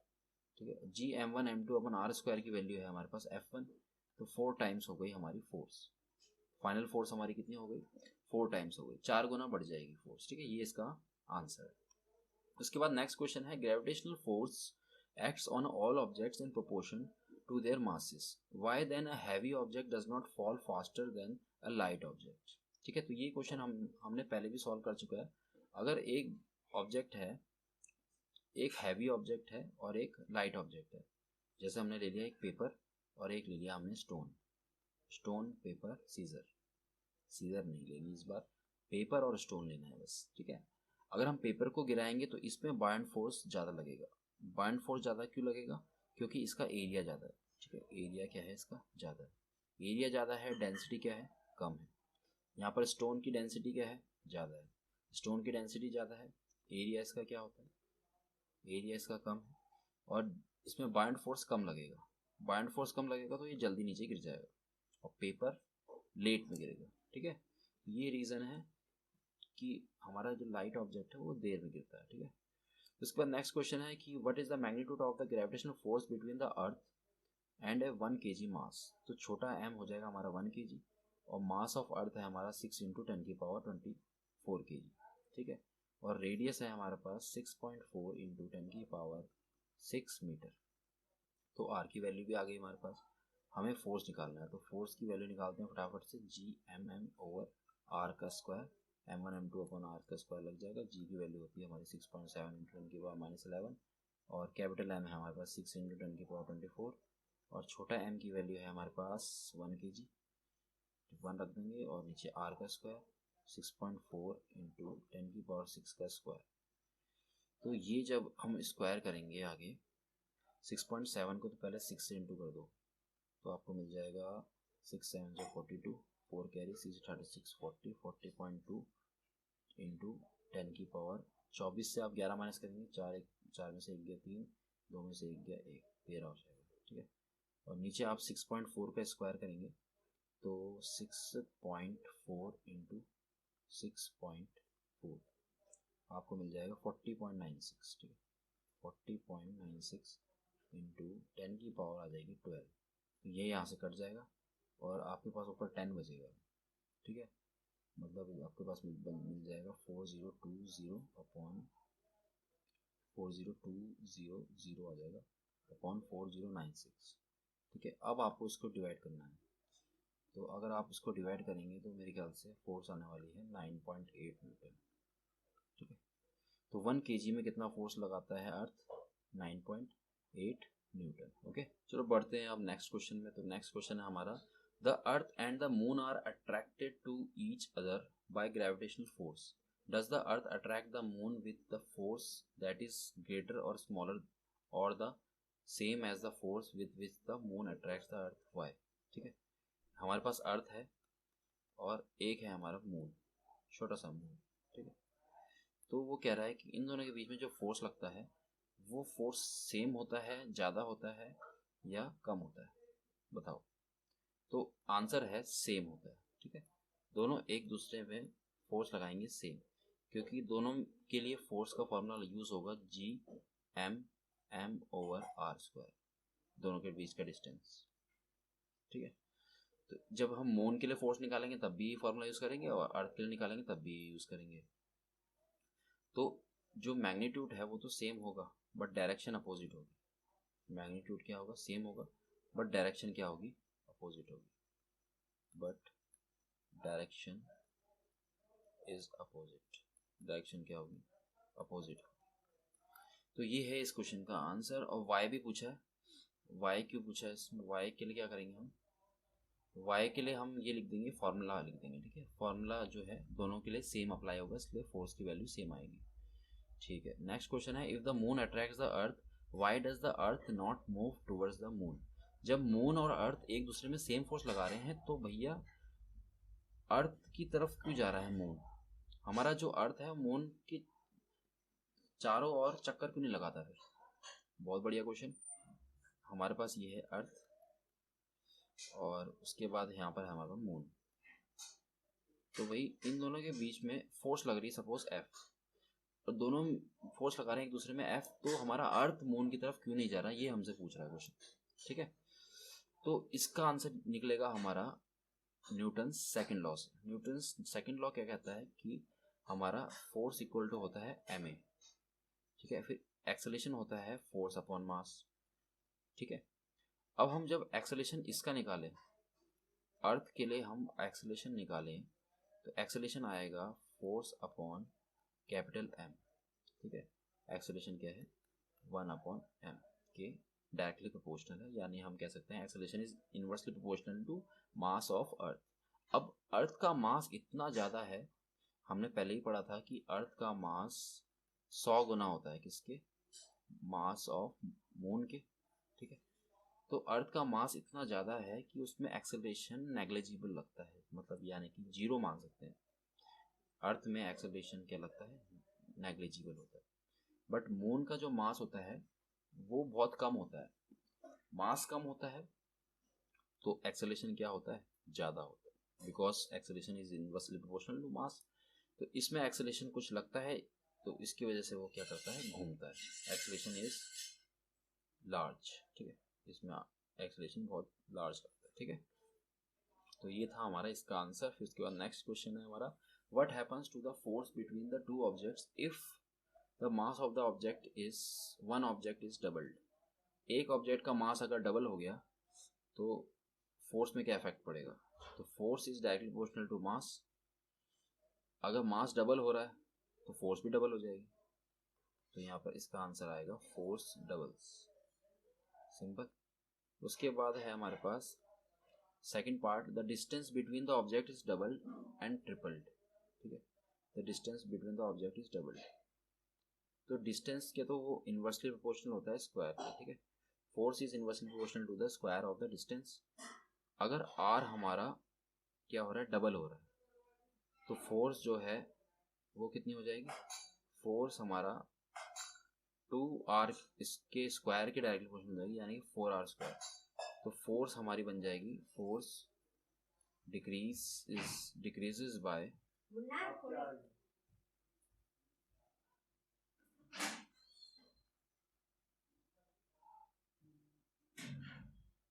तो force decreases by 1/4। Okay, force decreases by factor 1/4।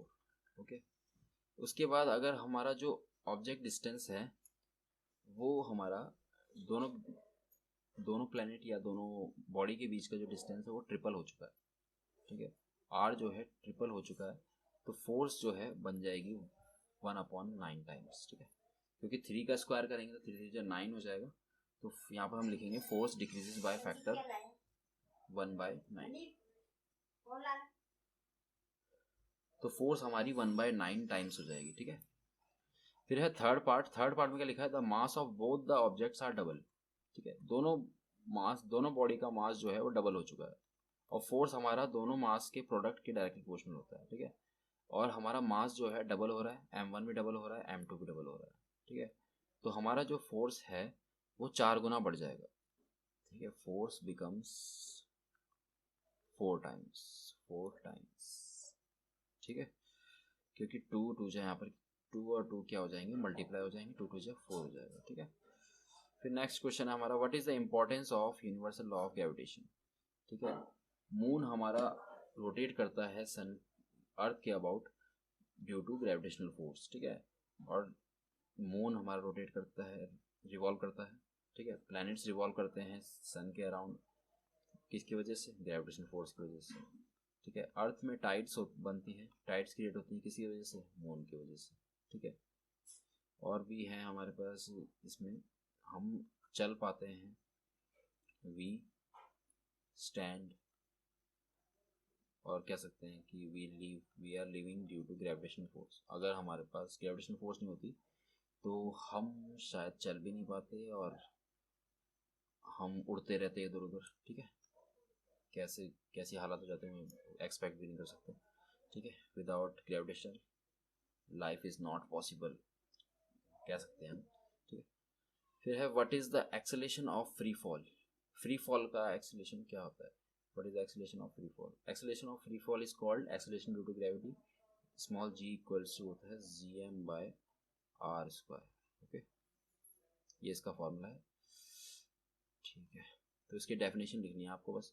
तो इसके बाद अगला क्वेश्चन है वाई तो नहीं, what do we call the gravitational force between the earth and an object, तो इसका आंसर है ग्रेविटी, ठीक है। किसी भी छोटे ऑब्जेक्ट और अर्थ के बीच में जो फोर्स लगता है उसको ग्रेविटी बोलते हैं, और अर्थ और सन बड़ी बड़ी चीज़ें जैसे अर्थ और सन, अर्थ और मून, इनके बीच में जो फोर्स लगता है उसको बोलते हैं ग्रेविटेशनल फोर्स।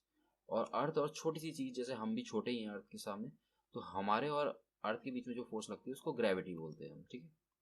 फिर नेक्स्ट क्वेश्चन है, Amit buys few grams of gold at the poles as per the instruction one of the his friends, he hands over the same when he meets him at equator, ठीक है। तो मैंने आपको बता रखा है पहले भी कि इक्वेटर में जो आर है वो ज़्यादा होता है, आर ज़्यादा होता है, जी मिनिमम होता है, ठीक है, जी मिनिमम होगा, क्योंकि अभी हमने देखा स्मॉल जी जो है इन्वर्सली प्रोपोर्शनल होता है आर स्क्वायर के। और जहाँ तक हम बात करें पोल्स में, तो पोल्स में आर की वैल्यू कम होती है और जी मैक्सिमम होता है, जी मैक्सिमम, ठीक है। तो यहाँ पर क्या बोल रहा है, he hands over the same when he meets at the equator, will the friend agree with the weight of the gold bought. तो एक लड़का है हमारा अमित, उसने हमारे गोल्ड खरीदे कुछ, ठीक है, एट द पोल्स, पोल में उसने गोल्ड खरीदे, पोल में जी की वैल्यू तो मैक्सिमम है और हमारा जो वेट होता है वो जी के डायरेक्टली प्रोपोर्शनल होता है, ठीक है। तो पोल पे जो गोल्ड का वेट है, पोल पे गोल्ड का वेट है वो ज़्यादा आएगा, है ना, गोल्ड का वेट क्या आएगा, ज़्यादा आएगा, मोर आएगा, मोर लिख सकते। बट इक्वेटर में गोल्ड का वेट क्या आएगा, इक्वेटर में जी की वैल्यू कम होती है, तो गोल्ड का जो वेट है वो क्या आएगा, लेस आएगा, ठीक है। तो यहाँ क्या लिखेंगे हम, no because the value of g is greater at the poles than at the equator, ठीक है। हिंट भी दे रखी थी इसमें, इफ नॉट वाई, तो फिर 9 आ जाएगा। y हमने बता दिया है y क्यू, ठीक है। उसके बाद नेक्स्ट क्वेश्चन है हमारा, why will a sheet of paper fall slower than one that is crumpled into a ball. एक हमारे पास ये पेपर है और एक इसी पेपर को हमने क्या करा, क्रम्पल करा और हमने क्या बना दिया, उसका एक बॉल बना दी, ठीक है। ये बॉल नीचे जल्दी गिर जाएगी बट हमारा जो पेपर है वो धीरे धीरे गिरेगा। इसका कारण ये है कि इसका एरिया ज़्यादा है, एरिया ज़्यादा है तो इसमें बाइंड फोर्स ज़्यादा लगेगा और बाइंड फोर्स ज़्यादा लगने के कारण इसका जो टाइम है वो बढ़ जाएगा, बल्कि इसकी डेंसिटी बढ़ चुकी है यहाँ पर ना। एरिया देखो, कम एरिया में इसका जो मास है वो ज़्यादा ऑक्यूपाई हो रहा है, तो इसकी डेंसिटी ज़्यादा हो गई, डेंसिटी ज़्यादा हो गई और एरिया कम हो गया। तो एरिया कम होने के कारण जो हमारा बाइंड फोर्स है वो कम लगेगा, बाइंड फोर्स कम लगेगा तो ये जल्दी नीचे गिरेगा फटाफट, ठीक है ना। फिर नेक्स्ट क्वेश्चन है 12th question, gravitational force on the surface of the moon is only 1/6 as strong as gravitational force on earth. What is the weight in newtons of a 10 kg object on the moon and on the earth. अच्छा, what is the weight in newtons of a 10 kg object on the moon and on the earth, ठीक है। तो पहले तो हम अर्थ में निकाल लेते हैं। वेट ऑन अर्थ है हमारे पास 10 इंटू 9.8 mg हम लगा रहे हैं फॉर्मूला। तो 98 न्यूटन है कहाँ पे, अर्थ पे। अगर हम देखें कि इसमें मून में होता है हमारा अर्थ के 1/6, तो 98/6 हो जाएगा हमारे पास। 6 1 6, 18, 6 3 18, तो 13 न्यूटन होगा कहाँ पे, मून में। मून में हमारा जो वेट होगा वो कितना होगा, 13 न्यूटन, ठीक है। उसके बाद है next question, a ball is thrown vertically upwards with velocity of 49 metre पर सेकेंड। तो इनिशियल स्पीड है हमारे पास 49 मीटर पर second. The maximum height to which it rises, maximum height कितनी होगी, ठीक है। तो इसके लिए हमें कौन सा फॉर्मूला लगाना है, जब हम बॉल को ऊपर फेंकते हैं तो हमारा जो फाइनल स्पीड है वो जीरो होती है, ठीक है। फाइनल स्पीड क्या होती है, जीरो। तो v इक्वल्स टू हम क्या u माइनस जी टी भी लगा सकते हैं। और हमें हाइट निकालनी है, तो हाइट निकालने के लिए हम कौन सा लगाएंगे, इसमें लास्ट वाला फॉर्मूला, ठीक है। We square minus you square equals to minus 2gh, ठीक है। v तो हमारा जीरो है तो यहाँ पर आ जाएगा minus you square equal to minus 2gh, minus से माइनस कट जाएगा और उसके बाद आपके पास h मिल जाएगा आपको u स्क्वायर बाई 2g, ठीक है। और 49 का स्क्वायर होगा और नीचे आ जाएगा आपके पास 2 इंटू 9.8, ठीक है। आगे आप इसको सॉल्व करोगे तो सॉल्व करते करते आपको मिल जाएगा 49 इंटू 49, यहाँ पर लिख दो इसको। और 9.8 को आप क्या लिख सकते हैं, 98/10, और 98 को आप क्या लिख सकते हैं 49 इंटू 2। 49 से 49 कैंसिल हो जाएगा और आपको मिल जाएगा यहाँ पे h की वैल्यू 490/4 आ जाएगा। 4 1 4, 4 1 4, और आपको मिल जाएगा यहाँ पे 50 से कम आता है हमारा, 4 1 4 हो गया, 4 2 8 आना चाहिए ना, 4 2 8, फिर 10, 4 2 8, फिर 20, 4 5 20, तो 122.5 मीटर इसकी क्या होने वाली है, हाइट, ठीक है। और सेकंड पार्ट में क्या बोला है, the total time it takes to return to the surface of the earth. Time कितना लगेगा, तो टाइम निकालने के लिए हम क्या यूज़ करेंगे, यहाँ पे h का फॉर्मूला यूज़ नहीं करेंगे, हम v का फॉर्मूला यूज़ कर लेंगे, v equal to you minus G T, ठीक है। तो t इक्वल्स टू होने वाला है हमारे पास v upon v minus you, ये u माइनस वी, हाँ u माइनस वी अपॉन जी होगा, ठीक है। u की वैल्यू हमारे पास है 49 और v है हमारे पास 0, g की वैल्यू है हमारे पास 9.8, ठीक है। जैसे ही आप उसको लगाएंगे फॉर्मूले को तो आपके पास आएगा 490/98, और आपको पता है कि 49 2 जा 98 होता है और 49 10 जा 490, तो 10/2 आपके पास आ चुका है टाइम। 10/2 कितना होगा, 5 सेकेंड, तो 5 सेकेंड्स टाइम है और मैक्सिमम हाइट है इसकी 122.5, ठीक है ना। बहुत इंटरेस्टिंग सा ये सवाल था, ऐसे ही इंटरेस्टिंग सवाल हैं आगे भी, देखते हैं, बहुत मज़ा आने वाला है। अ stone is release from the top of a tower of height 19.6, height है हमारी 19.6 मीटर और 19.6 मीटर से हम एक स्टोन को नीचे गिरा रहे हैं।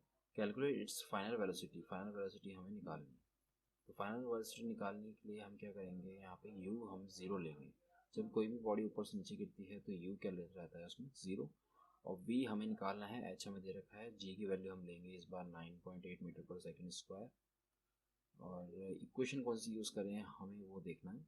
u हमारे पास 0 है, v निकालना, तो v square minus you square equal to 2gh use करेंगे तो हमारे पास h की वैल्यू है, u हमारा 0 हो जाएगा और हमें v निकल जाएगा। ठीक है, तो v स्क्वायर इक्वल टू हो जाएगा 2gh और v की वैल्यू हो जाएगी अंडर रूट 2gh।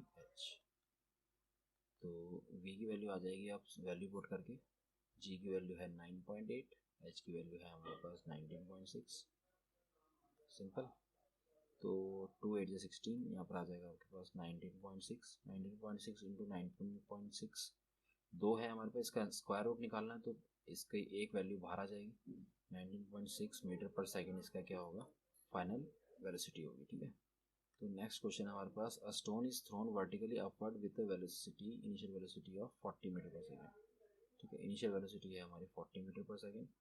उसके बाद है taking g equal to 10 metre पर सेकेंड स्क्वायर, जी की वैल्यू हमें 10 मीटर पर सेकेंड स्क्वायर लेनी है। Find the maximum height reached by the stone, maximum height निकालनी है। What is the net displacement, net displacement कितना होगा। देखो जब स्टोन ऊपर जाएगा और ऊपर से नीचे गिरेगा, ठीक है, तो अपने वो इनिशियल पॉइंट पे पहुंच जाएगा, तो डिस्प्लेसमेंट तो हमारा 0 होने वाला है। ठीक है, जो नेट डिस्प्लेसमेंट है वो हमारा क्या होगा, 0। हमें निकालना बस डिस्टेंस है कवर्ड बाय द स्टोन। तो पहले वो तो ऊपर जाएगा, h हाइट ट्रैवल करेगा, उसके बाद h हाइट आते वक्त ट्रैवल करेगा, नीचे आएगा तब भी h हाइट ट्रैवल करेगा, तो डिस्टेंस इक्वल टू हो जाएगा h प्लस h, जो कि होगा 2 इंटू एच। ठीक है ना। अब h की वैल्यू निकालने के लिए हम फॉर्मूला यहाँ पे कौन सा यूज़ करें वो हमें देखना पड़ेगा। u की वैल्यू हमारे पास है, g की वैल्यू हमारे पास है। ठीक है, उसके बाद v भी है हमारे पास, v 0 होता है जब नीचे से ऊपर फेंक रहे हैं, तो v क्या, और इनिशियल वेलोसिटी क्या होती है, 0। तो v है, g है, u है, तो h हम निकाल सकते हैं लास्ट इक्वेशन यूज़ करके, v square minus you square equal to minus 2gh। ठीक है, तो यहाँ पर v तो 0 है, 0 minus you square equal to minus 2gh, और माइनस से माइनस कट जाएगा और हमें निकालना है h, तो h इक्वल टू हो जाएगा यू स्क्वायर बाई 2g। ठीक है, तो यू स्क्वायर बाई 2g अगर हमें यहाँ पर रखना है तो हम क्या करेंगे, u की वैल्यू रखेंगे, u है 40, तो आपको मिलेगा 40 का स्क्वायर अपॉन 2 इंटू 9.8। ठीक है, ये है हमारे पास कैपिटल एच। तो कैपिटल एच की वैल्यू आपके पास आ गई, 40 का स्क्वायर आप करेंगे और आपको मिल जाएगा 40 इंटू 40 अपॉन 2 इंटू 9.8। ठीक है, यहाँ से आप इस पॉइंट को हटाएंगे तो ऊपर आपको एक और 0 देखने के लिए मिलेगा। तो अब आपने क्या करना है, डिवाइड करना स्टार्ट करना है। ठीक है, 40 का स्क्वायर हो गया, 2 इंटू 9.8 हो गया, और 9.8 की जगह यहाँ पर देखो 10 दे रखा है उन्होंने, तो बच गए हम, वरना तो हमारा क्वेश्चन थोड़ा सा कॉम्प्लिकेटेड हो जाता, डिवाइड करना पड़ता। तो यहाँ पर 10 रखना है। ठीक है, सीधा क्या रखना है, 10। तो यहाँ पर 10 है अगर, तो हमारा क्वेश्चन थोड़ा सा इजी हो जाएगा। यहाँ पे इसको हम मिटा देते हैं 0 या 98 हटा देते हैं, यहाँ पर आपका रहेगा 10 और 0 0 कट जाएगा, 160/2 रहेगा, तो 160/2 होता है हमारा 80, तो 80 मीटर हमारा एच आ गया। ठीक है, तो बहुत इजी सा क्वेश्चन था। हमारा टोटल डिस्टेंस निकालना है अभी फिर भी। ठीक है, डिस्टेंस होगा हमारा total distance h plus h यानी कि 2h, तो 80 को हम 2 से इंटू कर देंगे तो मिल जाएगा हमें 160 मीटर। ठीक है ना, तो डिस्टेंस भी आ गया, डिस्प्लेसमेंट हमारा 0।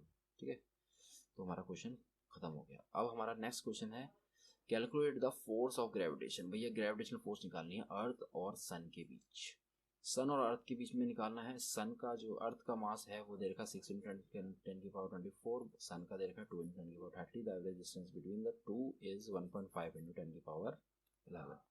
ठीक है, तो सब कुछ हम लिख लेते हैं जो भी हमें दे रखा है। मास ऑफ सन है 2 × 10⁻30 kg, और मास ऑफ अर्थ है हमारे पास 6 × 10⁻24 kg, और इन दोनों के बीच में डिस्टेंस दे रखा है हमें कितना, 1.5 × 10⁻11 मीटर। तो हमें निकालना है फोर्स। तो फोर्स की वैल्यू होती है हमारे पास gravitational force, mass of sun mass of earth upon R का स्क्वायर। ठीक है, तो यहाँ पर g की वैल्यू रखेंगे हम 6.7 × 10⁻11।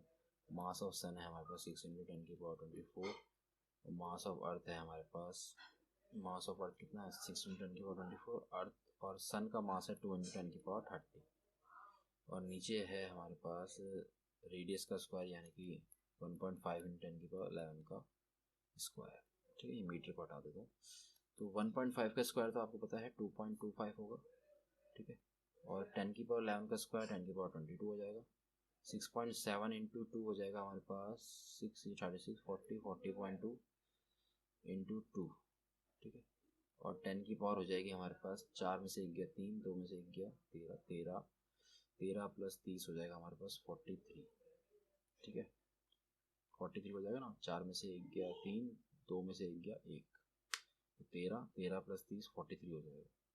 ठीक है, अब 40.2 को आप 2 से इंटू कर दो तो आपको मिल जाएगा 2 × 4 2 0 0 2 4 8 80.4 अपॉन 2.25 अपॉन 2.25, और ऊपर है आपके पास 10 की पावर कितनी 43 और नीचे है 22।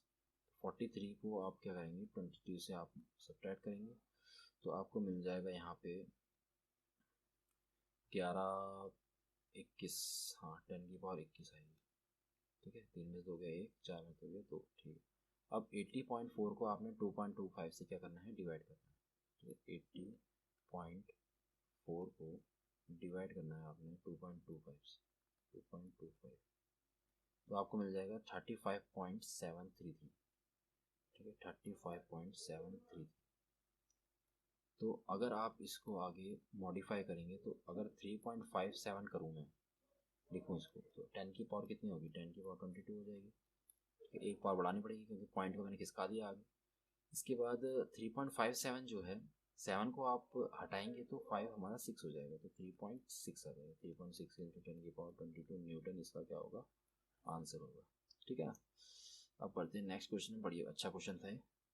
उसके बाद नेक्स्ट क्वेश्चन है हमारा कि a stone is allowed to fall from the top of a tower 100 metre. ठीक है, 100 मीटर एक टावर है जहाँ से एक स्टोन नीचे गिर रहा है। ठीक है, तो ये 100 मीटर है हमारा, और सपोज इस स्टोन ने x डिस्टेंस ट्रेवल किया। ठीक है, x डिस्टेंस क्यों ले रहे हैं हम आगे आप समझ जाओगे। इसमें आगे पूछा गया है कि and at the same time another stone is projected vertically upwards from the ground with a velocity of 25 metre per second, calculate when and where the stones will meet.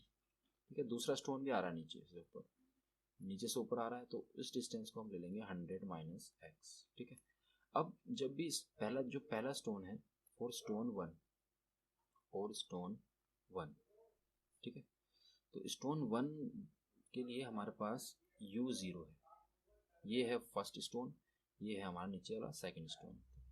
तो u हमारा 0 है और उसके बाद जो h है वो x है। ठीक है, x डिस्टेंस वो ट्रेवल कर रहा है, तो आपको पता है h = ut + ½ gt² होता है।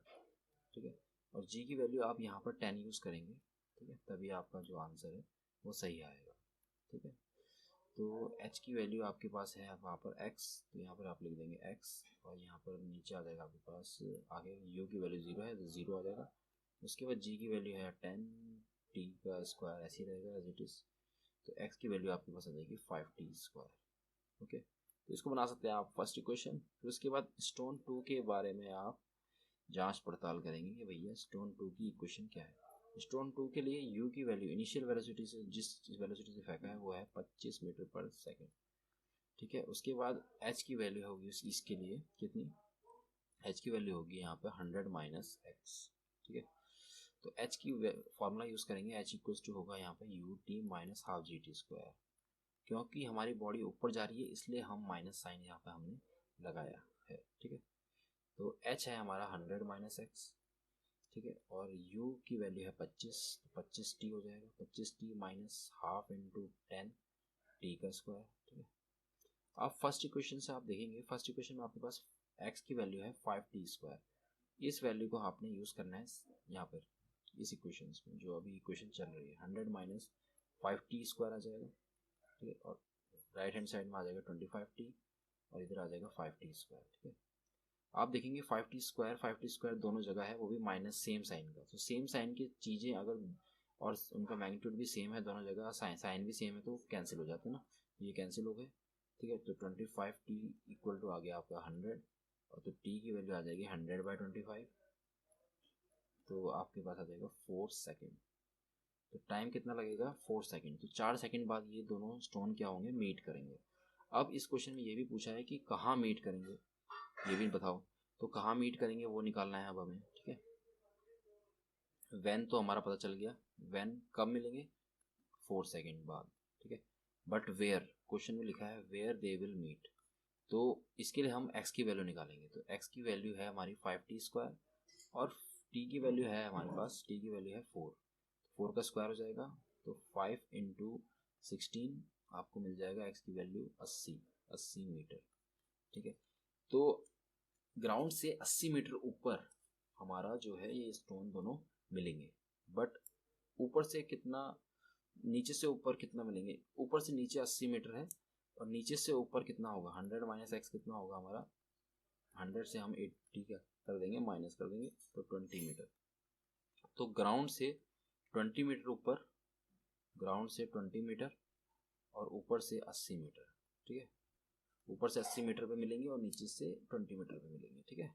तो 80-20 मीटर इसका आंसर और 4 सेकेंड इसका क्या होगा, आंसर होगा। नेक्स्ट क्वेश्चन है ball is thrown up vertically returns to the thrower after 6 seconds. तो बॉल ऊपर गई और ऊपर से नीचे आई 6 सेकेंड में, टोटल टाइम कितना लगा, 6 सेकेंड, ठीक है। तो ऊपर पहुंची होगी हमारी बॉल 3 सेकेंड में, ठीक है। टाइम हम ले लेंगे 3 सेकेंड और ये लिखा है कि the velocity with which it was throne up, तो इनिशियल वेलोसिटी हमें निकालनी है और हमें पता है फाइनल वेलोसिटी 0 होती है, ठीक है।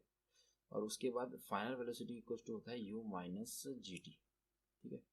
और टाइम हम लेंगे यहाँ पे कितना, 3 सेकेंड, ऊपर जाने का टाइम लेंगे बस, ठीक है। और हमें निकालना क्या है, the velocity with which it was throne up, किस वेलोसिटी से उसको फेंका गया, u निकालना है। तो u की वैल्यू हो जाएगी हमारे पास v + gt, ठीक है। और v तो हमारा 0 है, gt हमारा हो जाएगा, g की वैल्यू 9.8 ले लेंगे, तो 9.8 × 3, u हो जाएगा हमारा 3 × 8 = 24, 2 कैरी, 3 × 9 = 27, 29, तो 29.4 मीटर पर सेकंड से उसको क्या किया होगा, फेंका होगा, ठीक है। फिर बी पार्ट में पूछ रहा है the maximum height it reaches, तो मैक्सिमम हाइट कितना रीच कर रही है वो ऊपर, तो मैक्सिमम हाइट के लिए हम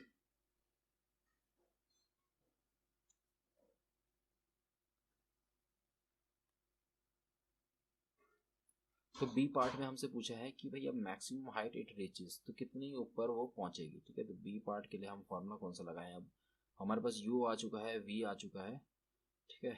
तो हमारे पास कौन सा फॉर्मूला हम लगाएं इसमें, मैक्सिमम हाइट इट रीचेस, हम देखो डाउनवर्ड मोशन भी ले सकते हैं। डाउनवर्ड जब मोशन होता है तो u 0 होता है और v हमें नहीं पता, लेकिन v हमें नहीं पता जो ऊपर से नीचे गिरेगा, ठीक है। तो डाउनवर्ड अगर हम देखें तो v की वैसे सेकंड इक्वेशन में ज़रूरत भी नहीं है, ठीक है। टाइम आया हमारे पास 3 सेकंड में वो नीचे गिरा, u हमारा 0 होता है, तो h = हम लगा देंगे यहाँ ut + ½ gt², ठीक है ना। और u तो हमारा 0 है तो ये 0 हो जाएगा, ½ × g की वैल्यू हम 9.8 ले रहे हैं और t है हमारा 3 का स्क्वायर हो जाएगा, 3 3 9, 9 × 9.8/2, तो ये हो जाएगा, 2 से ये कट जाएगा, 9.8 4.9 हो जाएगा और 9 9 जो 81 हो जाएगा, 8 कैरी, 9 4 36, 36 में आप 8 प्लस कर देंगे, 8 से 14, 8 से 14 हो जाएगा, तो यहाँ पर है हमारे पास कितना, 44.1 मीटर आ जाएगा, ठीक है। तो 44.1 मीटर ये जो है हाइट रहेगी इस बॉडी की जो ऊपर से नीचे गिर रही है, ठीक है। फिर बोल रहा है कि its position after 4 second, 4 second बाद उसकी पोजीशन किधर होगी, ठीक है। तो कोई भी चीज़ अगर ऊपर जा रही है 3 सेकंड में, तो 4 सेकंड में किधर होगी, सोच सकते हैं आप। ये बॉल ऊपर जा रही है 3 सेकंड में, फिर उसके बाद 4 सेकंड में ये यहाँ पर होगी 4 सेकंड में, ठीक है। तो ऊपर से यहाँ पर आने में कितना टाइम लगा उसको, 1 सेकंड, ठीक है, क्योंकि 3 सेकंड में तो ऊपर पहुँच गई। फिर इसके बाद 1 सेकंड की बात कर रहा है वो, ठीक है, for 1 second, for t = 1 second, और u कितना लेना है, 0 लेना है, क्योंकि ऊपर से नीचे गिर रहा है ना। हमें पता लगाना है कि वो कहाँ पे है, पोजीशन बतानी है उसकी, its position after 4 second, position बतानी है। तो हम क्या करेंगे, यहाँ पर h का फार्मूला लगाएंगे दोबारा से, बट t कितना रखेंगे, 1 रखेंगे, तो h equals to U T plus half G T square, और जी टी की जगह 1 रख देंगे, ठीक है, 9.8 इंटू 1 का स्क्वायर अपॉन 2, तो हमें मिल जाएगा 4.9 मीटर, ठीक है, ठीक है ना। तो ऊपर से वो 4.9 मीटर नीचे है, ठीक है, 4.9 मीटर ऊपर से 4.9 मीटर नीचे है, तो ये बता सकते हैं हम, या तो हम नीचे से ऊपर बताएं तो ये टोटल डिस्टेंस है हमारा 44.1 मीटर, और ऊपर से नीचे तक है ये 4.9, ठीक है। तो 44.1 से हम क्या करेंगे, 4.9 को माइनस कर देंगे, तो 11 में से 9 गया 2, 3 बच जाएगा यहाँ पे, तो 13 में से 4 गया 9 हो जाएगा, 39.2 मीटर, ठीक है। तो हमारा जो एक्स है वो कितना आ गया, 39.2 मीटर, ग्राउंड से 39.2 मीटर ऊपर होगा वो, ठीक है। उसके बाद नेक्स्ट क्वेश्चन देखते हैं फटाफट से, in what direction does buoyant force act. Buoyant force किधर लगती है हमेशा, बायंड फोर्स आपकी ऊपर लगती है, ठीक है, अपवर्ड डायरेक्शन में एक्ट करती है हमेशा बायंड फोर्स, ठीक है। फिर नेक्स्ट क्वेश्चन है, why does a block of plastic release under water come up to the surface.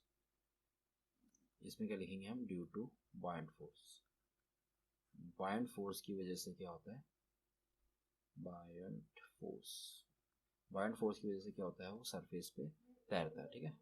उसके बाद नेक्स्ट क्वेश्चन है, if the volume of 50 gram of substance is 20 centimetre cube, volume है हमारा 20 centimetre cube, ठीक है, और मास है कितना, 50 ग्राम, ठीक है। तो डेंसिटी निकालनी है, तो डेंसिटी अगर हम निकालें तो डेंसिटी होता है मास अपॉन वॉल्यूम, तो मास है हमारा 50 और नीचे वॉल्यूम है 20, तो आपके पास डेंसिटी आ गई 2.5 ग्राम पर सेंटीमीटर क्यूब। ये जो डेंसिटी है ये वाटर की डेंसिटी से ज़्यादा दिख रही है, ठीक है, वाटर की डेंसिटी है 1 ग्राम पर सेंटीमीटर, तो ये बॉडी क्या होगी, सिंक होगी, ठीक है, डूब जाएगी, body will sink because density of body is greater than density of water, 2.5 is greater than 1, okay. उसके बाद है हमारे पास आज का लास्ट क्वेश्चन है कि the volume of 500 gram sealed packet is 350 centimetre cube, ठीक है। तो फटाफट से इसकी डेंसिटी निकाल देंगे, क्योंकि हमें मास गिवन है 500 ग्राम और वॉल्यूम है हमारे पास 350 सेंटीमीटर क्यूब, ठीक है। विल द पैकेट फ्लोट और सिंक, जो पैकेट है फ्लोट होगा या सिंक होगा, तो हम डेंसिटी निकाल के पता लगाएंगे। इसकी डेंसिटी क्या होती है, मास अपॉन वॉल्यूम, तो मास है हमारा 500 और वॉल्यूम है 350, तो आपको मिल जाएगा यहाँ पे 0 0 कट हो जाएगा और ऊपर 5 10 जा 5 7 जा, तो आपको मिलेगा 1.33। ये जो डेंसिटी है ये वाटर की डेंसिटी से ज़्यादा है, वाटर की डेंसिटी से क्या है, ज़्यादा है। तो इसका मतलब क्या होगा, बॉडी क्या होगी हमारी, जो ये बॉडी है, बॉडी या तो हम क्या कह सकते हैं, पैकेट क्या कर रहा है, पैकेट विल सिंक, पैकेट क्या होगा, सिंक होगा। इसके बाद इसने पूछा है, what will be the mass of the water displaced by this packet, कितना मास डिस्प्लेस्ड हुआ है, ठीक है। तो आपको पता होना चाहिए कि जो वॉल्यूम होता है, वॉल्यूम डिस्प्लेस हुआ है वाटर का, volume of water displaced equal to होता है वॉल्यूम ऑफ पैकेट, ठीक है, या बॉडी। जो बॉडी हम वाटर में डाल रहे हैं उस बॉडी का जितना वॉल्यूम है उतना ही वॉल्यूम पानी का डिस्प्लेस होगा, डिस्टर्ब होगा, ठीक है। तो volume of water displaced equal to हो जाएगा 350 सेंटीमीटर क्यूब, ठीक है। ये वॉल्यूम ऑफ वाटर डिस्प्लेस होगा, इसको V1 मान लो। उसके बाद हमें पूछा है मास निकालना है वाटर का जो डिस्प्लेस हुआ है, तो मास इक्वल टू होता है density of water into volume, ठीक है। तो डेंसिटी वाटर की है 1 ग्राम पर सेंटीमीटर क्यूब और वॉल्यूम है 350 सेंटीमीटर क्यूब। इस सेंटीमीटर क्यूब से पर सेंटीमीटर क्यूब कट जाएगा और आपको मिल जाएगा 350 ग्राम, ठीक है। ये होगा हमारा मास ऑफ वाटर डिस्प्लेस्ड, ठीक है। तो इस तरीके से हमने देखो सारे एनसीईआरटी क्वेश्चन कर चुके हैं। ठीक है, कोई भी आंसर अगर गलत आ रहा है तो आप मुझे कमेंट कर देना, ठीक है, उस गलती को हम थोड़ा एडिट कर देंगे, सही कर देंगे। बाकी तो हमने सही किया ही है लगभग, ठीक है।